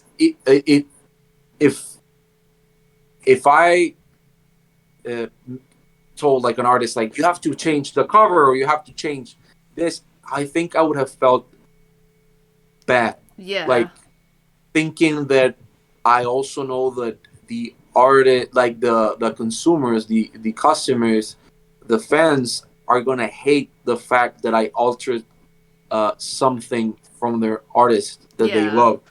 I Very think true. I think I'm on the line when I do this like sort of like color things, but I only do it for the tape, and I also do them because uh, the original these ones were 60 copies. I So think they're cool. numbered. I don't know if you can Yeah. see it. I see him. And this I willingly did 60 because it was the first release. I didn't know what to expect, and Yeah. we did 30 of this color, and then we did 30 of the other color, which is uh, oh, the original, the orange one. I have it over there. And that's a way of giving something else. Some people bought both. Some people thought, you know what, the green one, it's the alternative cover, has never existed before. Let me, like have that because Yeah. it looks cool It, and whatever. it's the we were talking about. It's kind of giving another look, another way to enjoy a favorite album, and yeah, the wonderful. I mean, I got some test pressings. We'll show those after, Yeah, I but know. Thanks, yeah, thanks a lot. yeah. I this is the test pressing for the door open one, Oh, which it's is nice. the ESO logo. I didn't even realize that. That's so cool. Yeah, I wanted to do lighters, but I never asked Masami because I just thought it was like it would have been cool, but I've never actually asked him because I thought, how are you gonna even ship them? Because Yeah. I think it's illegal to. I thought about making them and just giving it away at, like here, but I never did. But that's basically where the logo came from. This is if you order from me, I always try to put. Look, I have this that I have to ship tomorrow. This is a Merzbeat record. Yeah. It's So beautiful. the shipping has like the logo ish Do you thing. make are those stamps that you like handmade? Yeah. That's so I cool. I like the stamps so. jackets too. Because you have one of the test presents where I messed up something in English or Oh whatever. yeah, I can quickly show You those. said I that. got both color variants of the Amlux test pressing because Amlux is my favorite Yeah. Merzbow record, and I like the Merzbow. I like the kind of like digital clock, like Yeah. dot stamp style for the this, and you can see I the had to red. remake them. I had to remake that one because I couldn't find the actual font. I had to make myself. No. Look, Yeah, this is like this is the when I try to make it for the first time. This is like the stamp I like for it though. the yeah, That's and super cool. so this is the actual jacket. If you get test pressings, which I should add, we sell test pressings mainly because of three things. First of all, it helps make the cost of the actual release go down. Does it? because we use 100% of that money to press the record, Oh, or the like. Because if you notice, our patterns are we release the tape first most of the time, mm-hmm. and then thanks to that, we're able to press the vinyl record. It it's not like it covers all the cost, but it helps a Yeah. lot. So buying the tape means that we can do vinyl records, and the test pressings helps us with a very important thing, which is shipping the records to the artist. Because shipping from Mexico to Japan, where I have to send Masami his stuff, it's very expensive. I can imagine. And It's very so, unfortunate.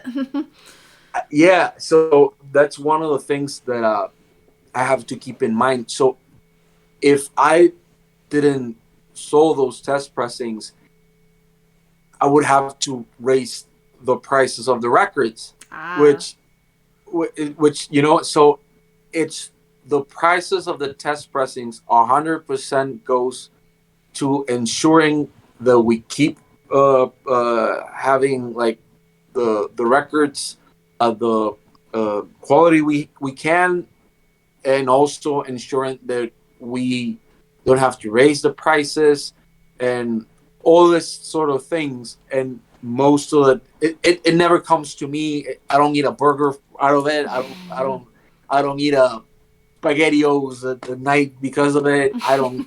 I you know what I mean. It's a way of helping with the cost down, and I really appreciate everyone that's has, because at first like this one, the door open one, somebody just approached me and was like, hey, can I buy that from you? And it's people like, you know like what, test pressings. yeah, because the for this one I had five, Mm. and so Masami has one, I have one, and then three other people that actually have all the other test pressings uh, have it on their possession. It's a double album, so Oh, okay. we have two records, Yeah. and then I still have one of these, which this is so for the most of the cassettes we've done, we have done normal digital printed artwork. But when we started doing the Merzbow releases, I want to do something extra. And one of my friends from here, she literally lives like 6 blocks away from me. She has a printing company called that prints in Riso called Tori Press, Okay. uh, and she does all the artwork, Oh, like everything. Like this is the door open one, nice. and then this is the poster, right? It's so But cool. we did it Yeah. for the thing, and they're all. This is like copy number 100, and so these are the Japanese style of riso printing, and we do that because it's very beautiful. You Yeah. could actually get like my fingers get like pink when you touch it. It's live ink. It's very pretty. And then this is like an uncut sheet that That's came so for the cool. test pressing. It's not numbered. It's literally just like a little extra. And this was the green one, Mm. like with nothing on it. And then we did. Well, I don't. I didn't brought the other. Oh, this is the Merzbeat one. That's awesome. I like. Well, this is my copy. That's why it looks like Oh, this. I like it. Yeah, yeah, yeah. And then we also have like it comes with a letter stating I do everything by hand.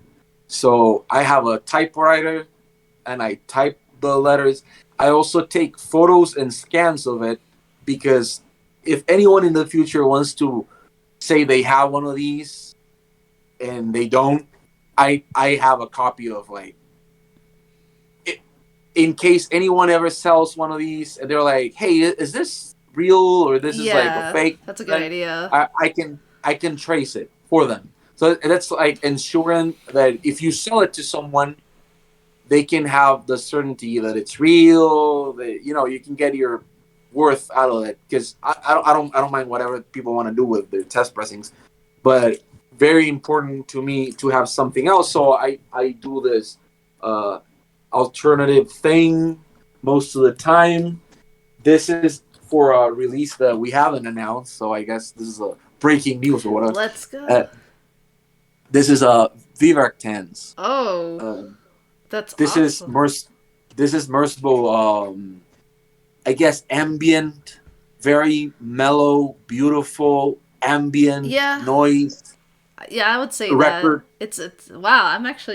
That's a pretty you're also putting out. I mean, I guess Merzbeat's kind of a popular one, but you're putting out like records that Yeah. need to be put out too. I mean, like No, but this is incredible. This is. I think yeah, it was only a French CD. yes, Um, the that's the crazy. only I have only talked very few times with Jim O'Rourke via email, but he was telling me how hard it was for him to get copies of Merspeed and Virectans on Oh, CD. Like interesting. he had to. There was a record store in New York. He didn't tell me which record store that would actually send him.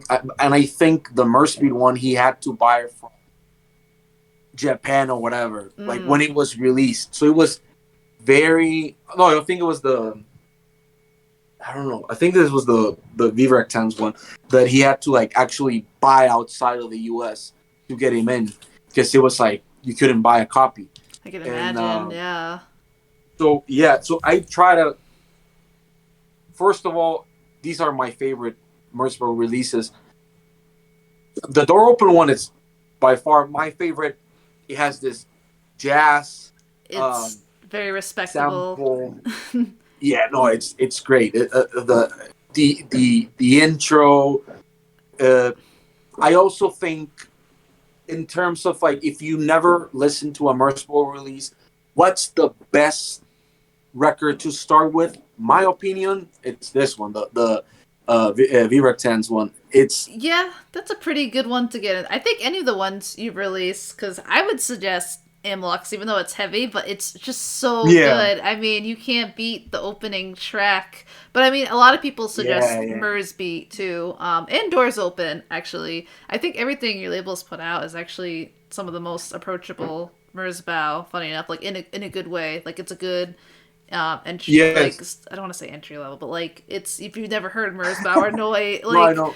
some people don't want to just walk into I don't know music to perform bondage by or whatever. Yeah, But I I enjoy those. But I it's want sorry. it's no. Go ahead, go ahead. Oh, I was gonna say that it's just really awesome that you are able to put out a lot of these more obscure releases, and I think people are probably a little bit curious too, like how does this come about? Like, did you start talking to Masami or like decide on the releases, or what does he think about the color variants and the albums you want to put out and his suggestion? Like, I'm just curious about the communication between you guys, if you want to share. Uh, I guess to be honest, I after the Pyramides one, I kind of looked at what I want to release, and the first thing that came into my mind was going back to the Merciful and Sonic Youth records release. I really wanted to try that, and I wrote a lot of emails to a lot of artists that never replied, No. never got interest, never that I got one email and then they never uh, Mm, answered back. It's been interesting. It's been fun. It's been interesting. I don't take it personally, yeah. don't at all. But it was very interesting at the beginning, and to be honest, after thinking about it a lot, I remember uh, just before that, uh, I released this record, which is called Pie sobre la Tierra. This is by this is the third vinyl record we released. This is from cellist, singer, songwriter from Guatemala, Okay. uh, called Mavi Frati, and she's doing great right now. She has reviews on Pitchfork, and she's doing a European tour, and she's done a lot of great stuff That's with a super lot of cool. artists. And this record means a lot to me because I listened to it on Bandcamp, and I saw that the label called Whole Records the released it digitally, and I was like, why is this only like digitally released? This Mm. like this needs to be properly released. And I contacted the label and I contacted the artist, and I was like, please let me release this on vinyl.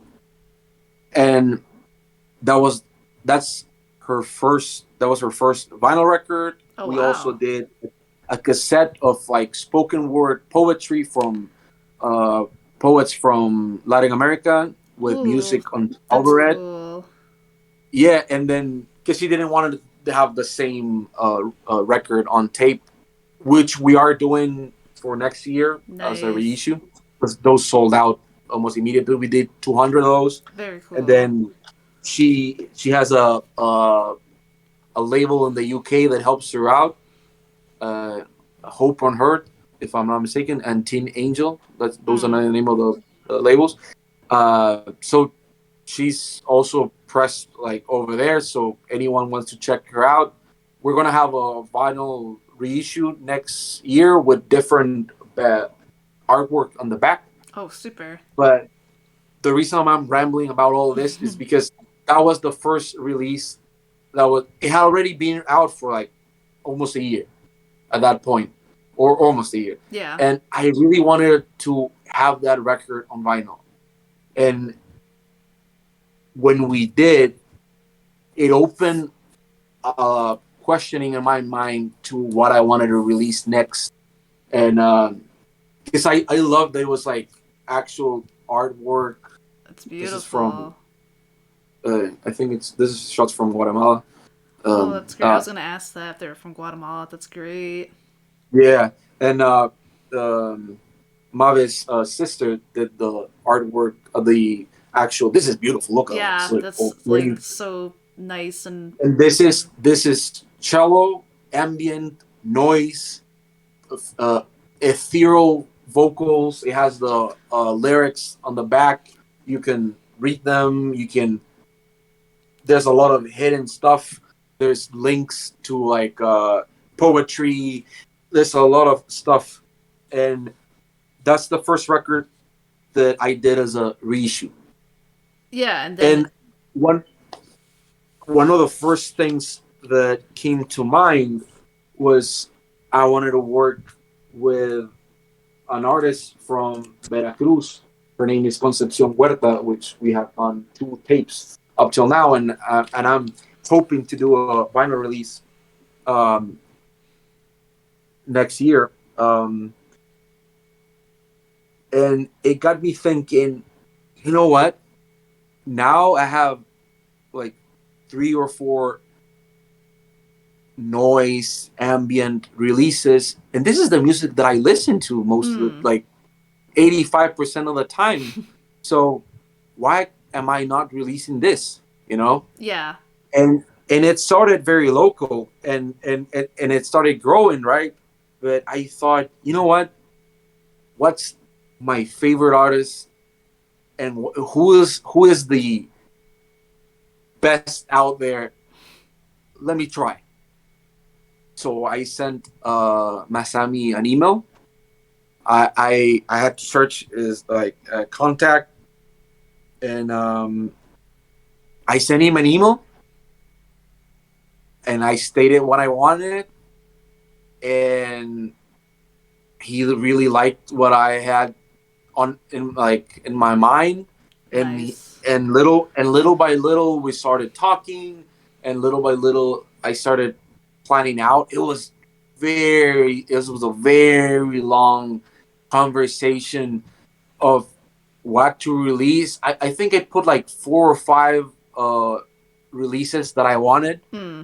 Some he said no, some he said yes, some are we're working right now, and it was just so wonderful how open about it he was to explore a lot of music because, and I'm not even kidding, he started recording things at 79, 80, right? Yeah. And self-releasing stuff. And I'm not even kidding. 10 years after he starts doing that, like the 90s are amazing stuff. Hmm. And the 2000s, it's incredible stuff. Oh yeah. And right now, his music right now, to me, the Full of Hell album that just came out on Relapse, it's amazing. The Boris one, Yeah. the last one they released on Relapse, it's great. I mean, the Richard Pinas, the French guitarist record, uh, they really. I mean, how can you have that consistency? Because he has so much records, he has so much stuff out there. But I truly admire him. He's a great artist, and I think that helping out, releasing my favorite records. Just like I said, I don't believe in that. Oh, people are still listening to John Cale, like 2022. John Keel's on You know what I tour mean? right now.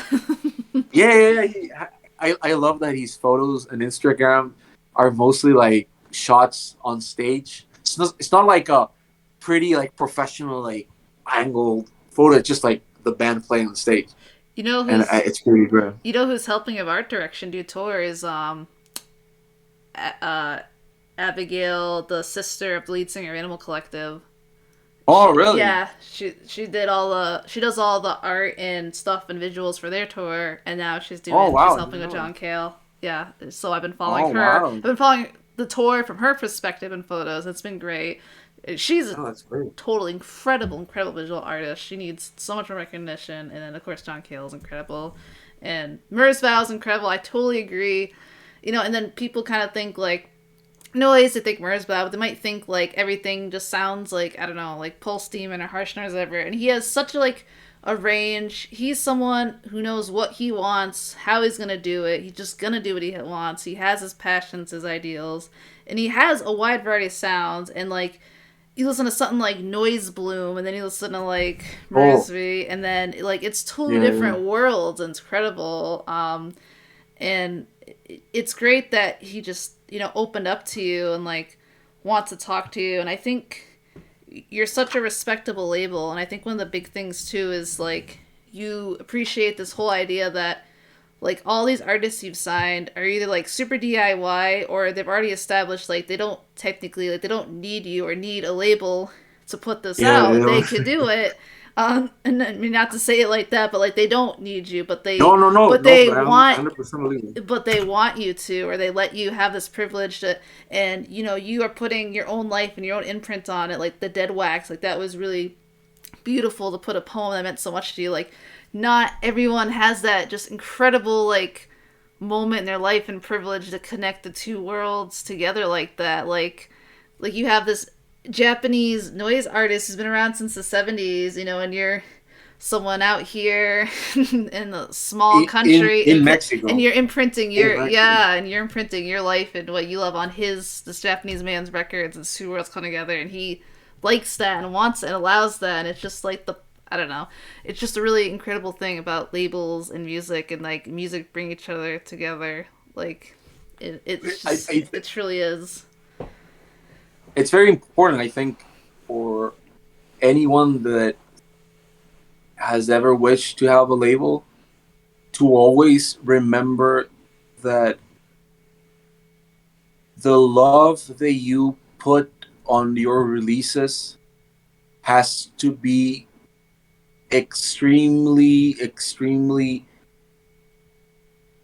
according to what the artist wants to release, because if they have peace of mind of releasing something, you're gonna have peace of mind. Like that's just it. Like Mm. you have to have the love for what the artist, like the artist's vision is, Yeah. because if you truly think that you don't have it, don't go into it. Mm. That's, you don't have to release everything. You don't have to, have like, there's things that I love that Masami has told me, like, I would prefer if that is not re-released or not for now, or Yeah, absolutely.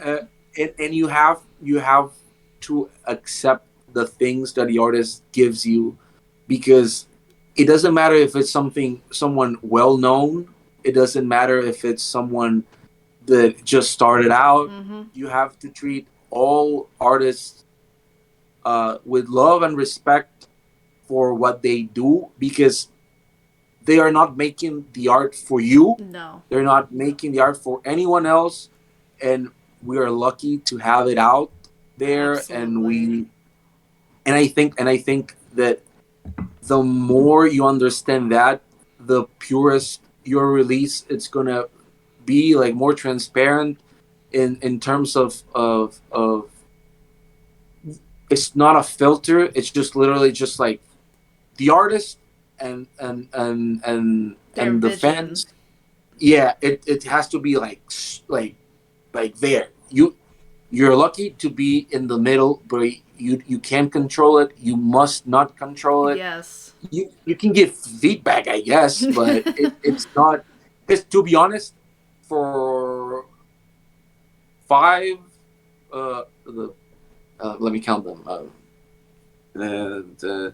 For 4 or 5, which I'm not at the liberty of saying, but for the artworks that I've worked with Masami so far, his feedback most of the time, it's great. He's never told me like that. I don't like that, or this is that. Literally, he has he knows what he wants. He he's like, oh, try this photo or here, or oh, look, I have this, and I can ask him like, hey, do you have a photo of your studio, Hmm. or do you have this and that, and he gives me feedback. But 100% he knows what he wants, and he has great vision for it, and I'm very grateful for that. But I love the,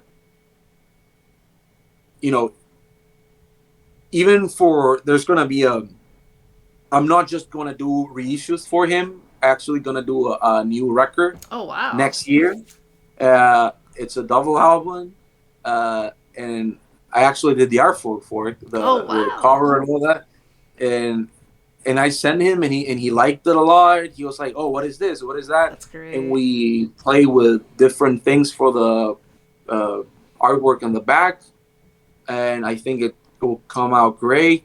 But just like that, it's like that's the type of trust that it's great, because after like 4 releases, three releases uh, of working with him, he knows that I understand what he wants, and I throw something out to see if he likes it, and he likes it. You know what I mean? And I think it's very, very important to, not only for the artists that you think the world knows, but also for the upcoming artists that are out there. Mm. Uh, you have to be consistently reminding yourself that it's not you, it's the artist that should have 100% of their you know ideas and visions up front. Yeah, you're helping the artist project their, visions into reality. But it's their art and everything. At the end of the day, you're just Yeah. making it become kind of physical and kind of real. You're just kind of being the lucky middleman. It's just like Yeah. great that you've built this such like solid artistic trust, not just with Masami, but all these other artists that you've kind of got the dream going a bit. Like you've so much respect.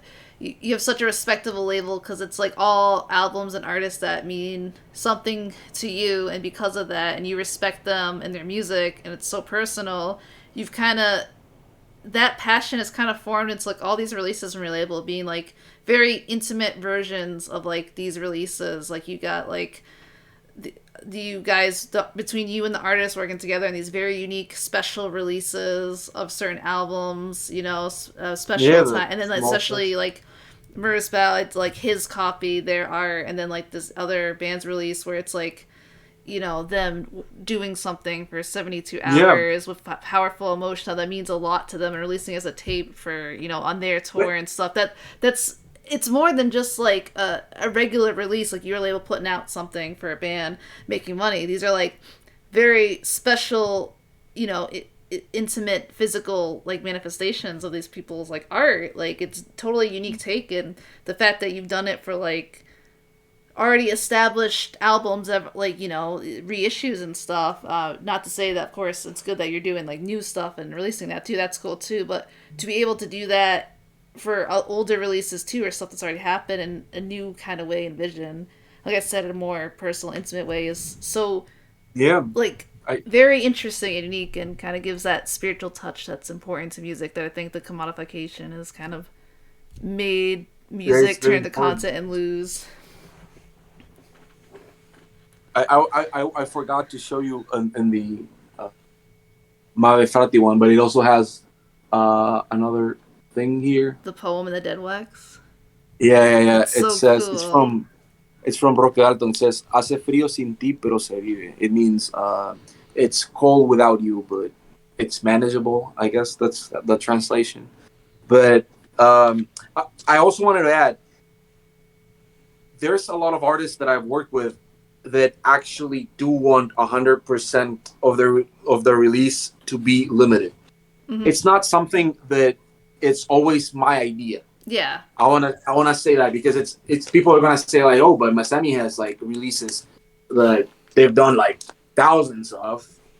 Yes, but my approach uh, of it right now, the current state that I am in, it's to release what I know I can manage. Yeah. If I can do a second, it's like we're gonna do another pressing of Merzbow because it's sold out, and we want other copies for like stores because essentially they just sold in very specific online retails or friends and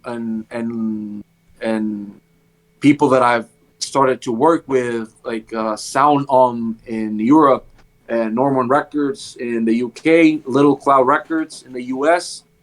That's basically the people that I work a lot Mm. with right now to like, send copies and stuff. That it's not just in the Bandcamp, but it's very important to understand that if I don't have the storage capability of having 1,000 records. Yeah. You know what I mean? I Yeah. wish I could, but it also, if I did, I would have the investment that I would have in would have made me not being able to release anything else maybe for the whole Yeah. year. That's very You know, true. so Yeah. instead of that, I can assure you that like if you missed out on Door Open, we might do another pressing, another color. If the Merce Beat one, it may not be the same pink color, or it might be like a different pink or white, or we haven't figured it out, but it's possible to make that. But there's certain artists that we've worked with that they actually do love the fact that we can do small batches. One of those, it's Shushu. I think we haven't mentioned them, Oh, yeah, but Shushu. The yeah. yeah. So look, we've done 3 releases so far. It's very cool. This is the Forms the Unborn. Uh, this is the latest one we've done, and it was gray color, and then there was another one that was black colored, and Nice. then Two Real Nuts, which is Angela did this. So Ooh. two things about this is one, if you get Shushu's records like on vinyl, they don't like putting anything on the inner labels, No, so they didn't want anything on the tape. that's cool. Yeah, that's very So it much in line. it it just doesn't says that I released it at all. It comes with a sticker and download code, but other than that, nowhere else are you gonna see that I released it, With and I don't mind that at Yeah, all. and that's just more proof of your like respect for it because like in a sense like it kind of clashes with your like release aesthetic and the label and stuff and the fact it doesn't who would know that No, Aurora no, no. Central put it out and like the fact like you don't like some I'm saying like some labels would care about that or maybe be like well we can't completely do that but like what's important and like yeah, that's kind of like how it's always been for their work, in that like it doesn't matter to you at the label; it's what they want to release, and you just release exactly how Yeah, they want to do, and that's like so important and respectable.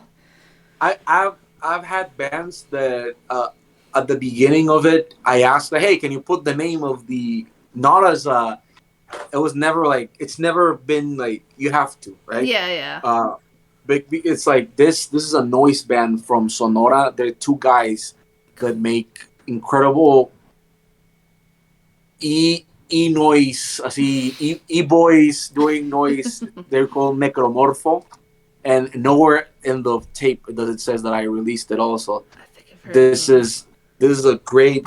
I've released 3 tapes by them so far, but this is Mexican noise, just pop noise.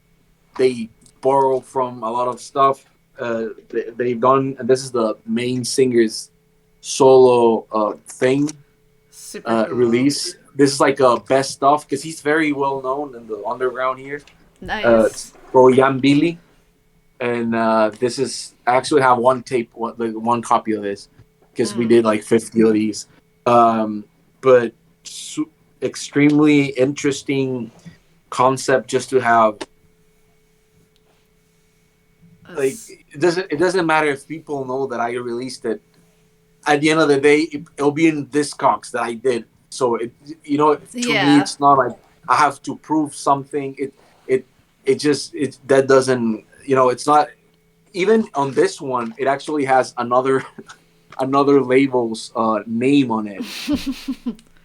They have like a internal artistic thing, and they yeah, wanted to put it there, and then it does have my label in this one here, but in the front of the cover when you read it, it just says another thing. Also in the Mave Frati one, this is the original label that released it. On the back, there's my label again, but yeah, it's not something that it's like interested. Like I'm extremely interested in yeah, putting out. In the Merzbow ones, I put them in the spine, but over here it's just the logo. yeah. I That like that. that actually the logo, it's the only thing. So my partner, the one that I was talking at the beginning, Hmm. he left for his hometown after he graduated, and we kept trying to make it work, but we never was able to make it. Yeah, So just by a random act of events, uh, I kept at it, but um, it was not intended to just be me. yeah, And at the beginning, like I said, when we released the 10 inch, it was so strange to have to be doing all of this by myself, oh I can imagine. and it still is because I'm basically this label. It's me. My girlfriend helps out, uh, and then a friend of mine from another band that I haven't showed from the label. He helps out with investing, I guess. This is so we're pretty much only doing experimental ambient noise stuff, but it's Nice. also very important to me to keep at it with local bands, Mm. with very thing. So there's this band here in Monterey called Los Mundos, which means the world, I guess. Uh, they've done great. They've done tours in the U.S. They have a KXP session too, if you want to check it out. And Cool. they're they play Levitation in Austin. They work with Dandy Warhol. Oh, nice, Um, nice. yeah. So they actually, I think their new record was either mastered or mixed by the guy Super from Dandy cool. Warhol. Yeah, and I got in touch with Alejandro Elizondo, that's his name, and I started recording my band. It's called Oak Sun, right? We're thinking of changing the name, but that's the name we're going with right now. Which that's the second LP we ever released. This was this. Oh, it's nice. Th- This is, I guess you could call it. If you're into the folk records by Swans, I guess, and King Dude or something like that. I guess this is Nice. like neo folk, very like dark, ambient folky thing. Post And we did, punkish. yeah, I guess we did 100 of these.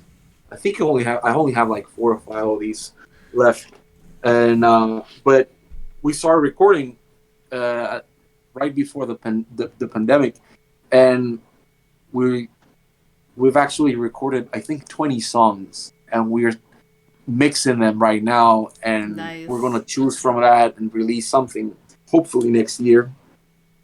And I started becoming friends with him. He has a great uh, recording studio here called Las Dunas, Mm-hmm. which means the dunes, which is incredible. He has you.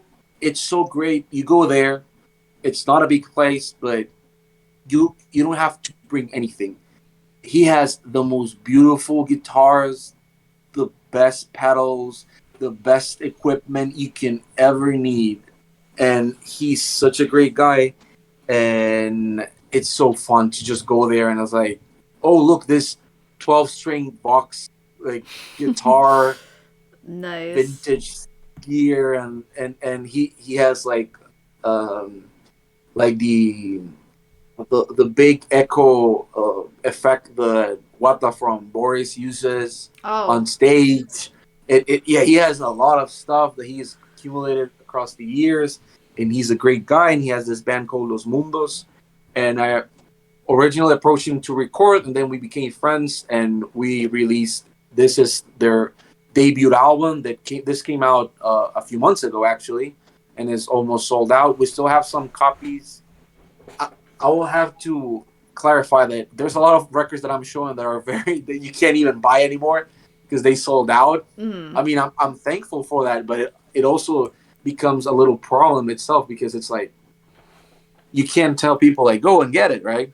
Well, you can But still this is one of check it out, discover the band and the artist, and yeah, yeah, there's yeah, always soul seeking stuff and like try and discover it. So if yeah, there is a repress, it's still good. We'll try to link everything down below. I mean, you're introducing a lot of stuff that even I haven't heard of, and like definitely want to check out because you're very passionate and good about explaining what they are, and they sound so interesting. Given the stuff that I do know that you put out, I have no doubt that it's all going to be good. And it's always good to hear stuff from different countries around the world and local scenes because, it's important to you for your local scene to be respected and more known because it's just yeah, not enough, and it should be because there's so many wonderful and talented people everywhere, especially yeah, yeah, yeah. it doesn't matter where they're from, like, anywhere And has that. I know that language is a barrier that people sometimes don't want to cross. I guess Mm. it's been easy for some languages. I don't know, like Portuguese. I know people are like think there's like easy to listen to, or like there's a lot of people in the U.S. that like Japanese bands. I like Boris. I don't know what they're saying, but I love them. You know what I mean? Yeah. And I think it's very important to. I mean, I do research and see what they're talking about and all Yeah. that, but that's part of the charm. And I think that. language should not be a barrier. And to be honest, I I like the fact that it's sometimes a barrier because it makes for the people that actually do the research worth it. Yeah, I So agree. it's just a little magic thing, and there's little things that makes up for like for example this. I don't know if you know have ever seen this photo. This cover art. This is Los Mm-mm. Mundos debut album. That they have they've released everything on vinyl pretty much. And this was missing. They just celebrated 10 years, Mm. and they're a psych doom band, Super very cool. stonerish band. But this was their debut album. They self-released it on CD, 2011 Oh ish, wow. 10, and this actually is a drawing of an actual photo of I forget the last name, Alex, the bass player for Ringo Death Star. You Mm. know that band? I have I heard of don't know that if you know band. it. Yeah. The Austin band, but yeah, she actually knows that it's her on the cover. They played in Levitation in Austin, Texas, with them, and they gave Awesome. her a copy of the CD, so she knows that she's in there. That's But awesome. yeah, it's her, and then on the back, it's them. They used to be only two guys in the band. Now there are four, Mm. but their sound it's incredible. We actually just so this is still in stock. It's on white vinyl. This is very limited. We have a new release where the band did like a switched on like Wendy Carlos Yeah. kind of thing. Nice. The switched on box stuff. Yeah, 'cause to celebrate the 10 years, we released this, which is the first record, first Mm-hmm. time on vinyl, and then we instead of doing like a best of or whatever, we did like a very Kraftwerk, Pauline Oliveros sort of extravaganza, Wendy Carlos type Nice. thing, Nice. and we still have copies. It's on I'll send you the link for Los Yeah. Mundos Okay. on um, and they're great. I love them. And out of this, which we're doing a live album next year, that they recorded in a cave, which Excellent. is I was there. I didn't record the video, but it's all on YouTube. You can watch the session. But I was the Okay. photographer, and for the session, and it was cold, and it was in a beautiful open mine, an actual mine that people actually mined It's in. We had awesome. to. It was like 30 to 45 minutes, like uphill walk that you have to make with the drums, the guitars, the cables, a power plant. Oh man, It yeah. was It's incredible. probably We were we were supposed to be there for like 3 hours, and we ended up being there for 12 ish, 13 hours, and it was incredible. It sounded amazing. It's natural reverb, very beautiful. They're like I said, they're a great band. They actually have opened for King Gizzard twice, Oh wow. uh, which is interesting because they are very very doomish. If you like Hawkwind, if you Mm. like those sort of bands, uh, they're they're going to be a good band for you. But yeah, they have pretty much nothing to do with King Gizzard, but they open here and they've done tours in the U.S. and they have a lot of great, interesting things. And then the singer Alejandro Elizondo, El Chivo Elizondo, he released this record with his wife that we also release. I actually shot this cover, which is like trippy. Oh, did you? That's awesome. Yeah. And then my girlfriend shot this one, and she did the inner artwork. So This is cool. actually also sold out. I think there's still copies if you live in the UK. There's copies in Norman Records. I'll also share the link Yeah. to it. But Okay. it was so interesting because it's like again letting the artist do 100% of what they want. So while the pandemic was going on, he recorded an album with his wife, and it's so interesting because if you listen to his band, it in a way it's like a great continuation. They're very beautifully. It's like instead of being doom and psych and noisy and very strange, you turn that and you put Yo La Tengo in the mix, and you have this like space rock uh, extravaganza, and this is a great record. It sold out very fast, and I'm happy for that. That's I think great. this is a family thing. It was just like a, one of those. Let's release it to have it out there, and again, keeping it with the same thing about we did a new how it's a new project. No one's heard of it before, and Yeah. it got scared, but um, we actually I gave him my Super 8 camera, and they recorded like family trips and stuff like that, and very happy things, I guess. But it was great to be able to do all of these things in the middle of all these other releases, because I think I myself I like a lot of music, a lot of different artists. Yeah. And some people think that if you are only into noise, you can't like I don't know, like Folk music. electronic music, yeah, Yeah. or whatever. I love the Replacements. It's nothing to do with the Cramps or whatever. I mean, It yeah, just I love Italo disco and folk music. Like, yeah, yeah, totally. yeah, Like, I love all that stuff. Mostly, I'm like half techno, half extreme music. But I like a lot yeah, of yeah. folk too. We talked about Phil and stuff. Phil Elverum. He's one of my favorite musicians of all time. I love Little Wings, all that Oh yeah, little one. stuff. Yeah, and Have you listened to Julie Dwarren from Eric Strip? yes, I love female. I love female folk artists who make like one album and then just disappear. Oh, like Vashti Bunyan Yeah, or exactly. Tivoli Breyer. I love that record. That's one But of those things. but Karen Dalton also. yeah, but I also agree of yeah, some people think like if you're into extreme music, you can only be into extreme music, or maybe too. I think there might be like a perception of people who aren't into like a lot of avant-garde music. They think people are just closed-minded like that. And I think some people think labels kind of need to that way.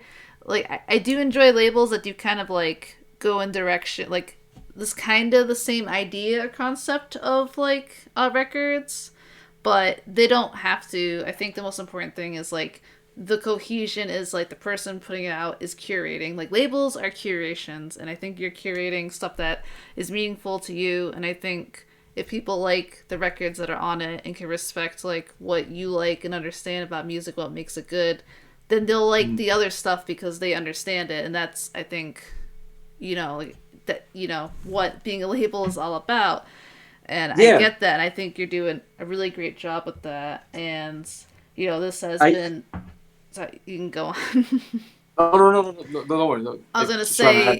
say, and this has been such a crazy, great, open-minded idea or talk about label and discussion, and might have to start close it up because I think we've been chatting for a long time. But Yeah, don't worry, don't worry. this has been. I'm glad for anyone listening and watching. I think you're like the epitome of like what people should have an idea of, like how to approach making a label. And I was wondering if you had any like last words or advice for people who are interested in like doing what you want to do, like maybe approaching artists they've loved for years, maybe starting up, or like what do you think? I mean, you've kind of touched upon it quite a bit, like what you think is very important for a label, but like someone getting into it and started, like what would you, tell yourself before you started? What do you think are like the core things you would do right now? Well, I guess just to add because I know I talk a lot, so No, it's you're gonna okay. have to edit, I I loved it. guess. Uh, but I think, look, I don't think having more labels do these sort of things is a bad thing. I don't think competition is bad. I am very happy to know that there's. I want to know that there's a lot of people out there that want to try this sort of things, because it's very important to keep the balance between what you love and what you listen to and what you want to explore. And I guess my advice for people that want to have a label is just do it. And especially if you have like a project, and because I realized very quick that if I didn't stop helping a lot of these artists, they probably wouldn't have had any encouragement or like approach to it, like, hey, you know what, like people actually enjoy my thing. Because in this streaming era, Yeah. like it's so weird when you see like a band has like I don't know, like a million listeners, and then they actually release physical stuff and people don't know what to do with it because they're not used to it. And then Yeah. you see these bands that are like very passionate fans that keep buying from them and supporting them because they actually realize and understand that this is why they can keep doing it, because they feel the support, they feel that they understand them or they want to understand them. And I think that it's very important for people to understand that if you want to try to do have a label, if you want to try to be an independent artist, physical media, it's a great way of opening yourself to other people, sharing your art, giving them something else. Because, like I said, like I could sell like so many artists sell their records online and not have anything else, but to be able to give to the listener also an experience, have it in their hands, have all this palpable thing in their hands. It's so important to understand an artist's perspective, to give them their their piece, give them their ability to create. And you're gonna help everyone, big artists, small artists, to believe in themselves. And you can contribute by spreading the word.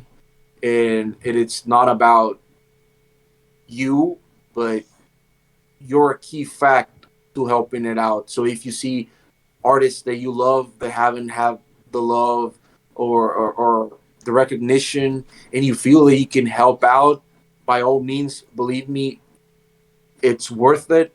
It's not the best. It's not the easiest thing to do right at the beginning. It's Yeah. very scary. It's very, like I said, writing to artists that you like, writing to places you want to distribute. Some Most of them will say no, but the one artist that tells you, "Hey, you know what? I believe in you. I want to do this."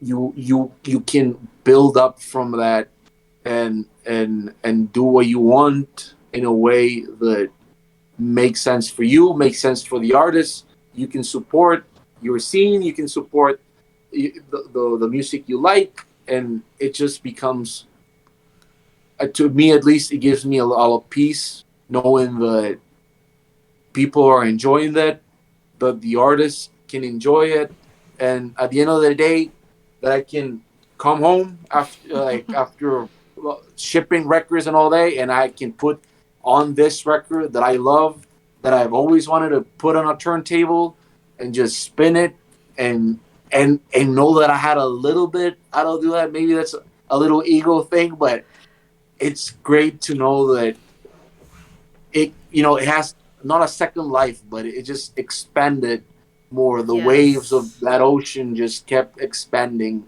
and you hope it to push it just a little bit, I guess.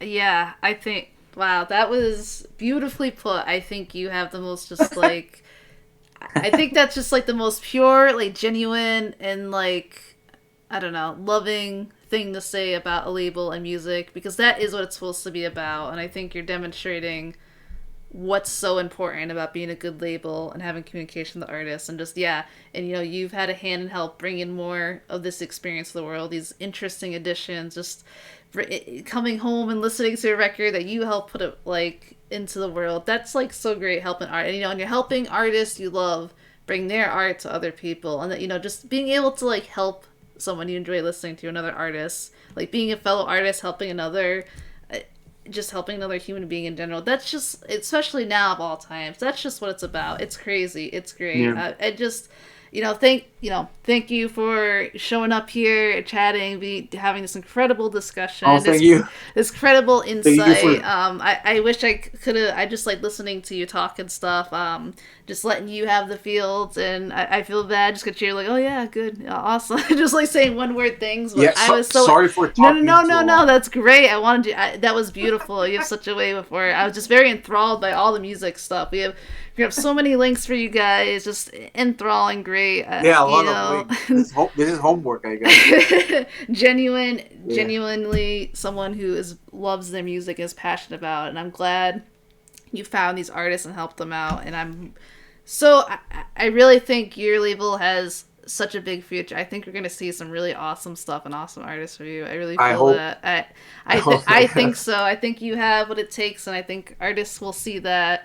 And either way, at the end of the day, we're going to get some more good local music and more Merzbow. And actually, tomorrow, I guess when this is filming, actually, Amlux, the actual pre-orders are going to go up. Oh, that'll be Bandcamp Friday. See, I planned that. I am the master genius. All the advertising. I forgot to plug that in, I guess. But tomorrow it's Bandcamp Friday. At least when we're recording this. Yeah. I guess when this will be released on Friday. It was gonna be. Yeah. But we're gonna have shirts. Which the first Merzbow shirts we do. Yeah. There's a design of me. One is just a basic Amlux Merzbow logo shirt, and then another one, it's an artwork that at least the copies that sell from Bandcamp, we're gonna do a print and signed print of one of the center labels for that release, which is gonna be also a shirt, and hopefully next year we're gonna have more releases. It's a weird time for independent labels, and I'm very grateful for Bandcamp Friday. Shipping, pressing plans have not been very consistent in the shipping department, and we had a little delays because of that. So these Amlux records are supposed to arrive next month. So we have this planned for a February release.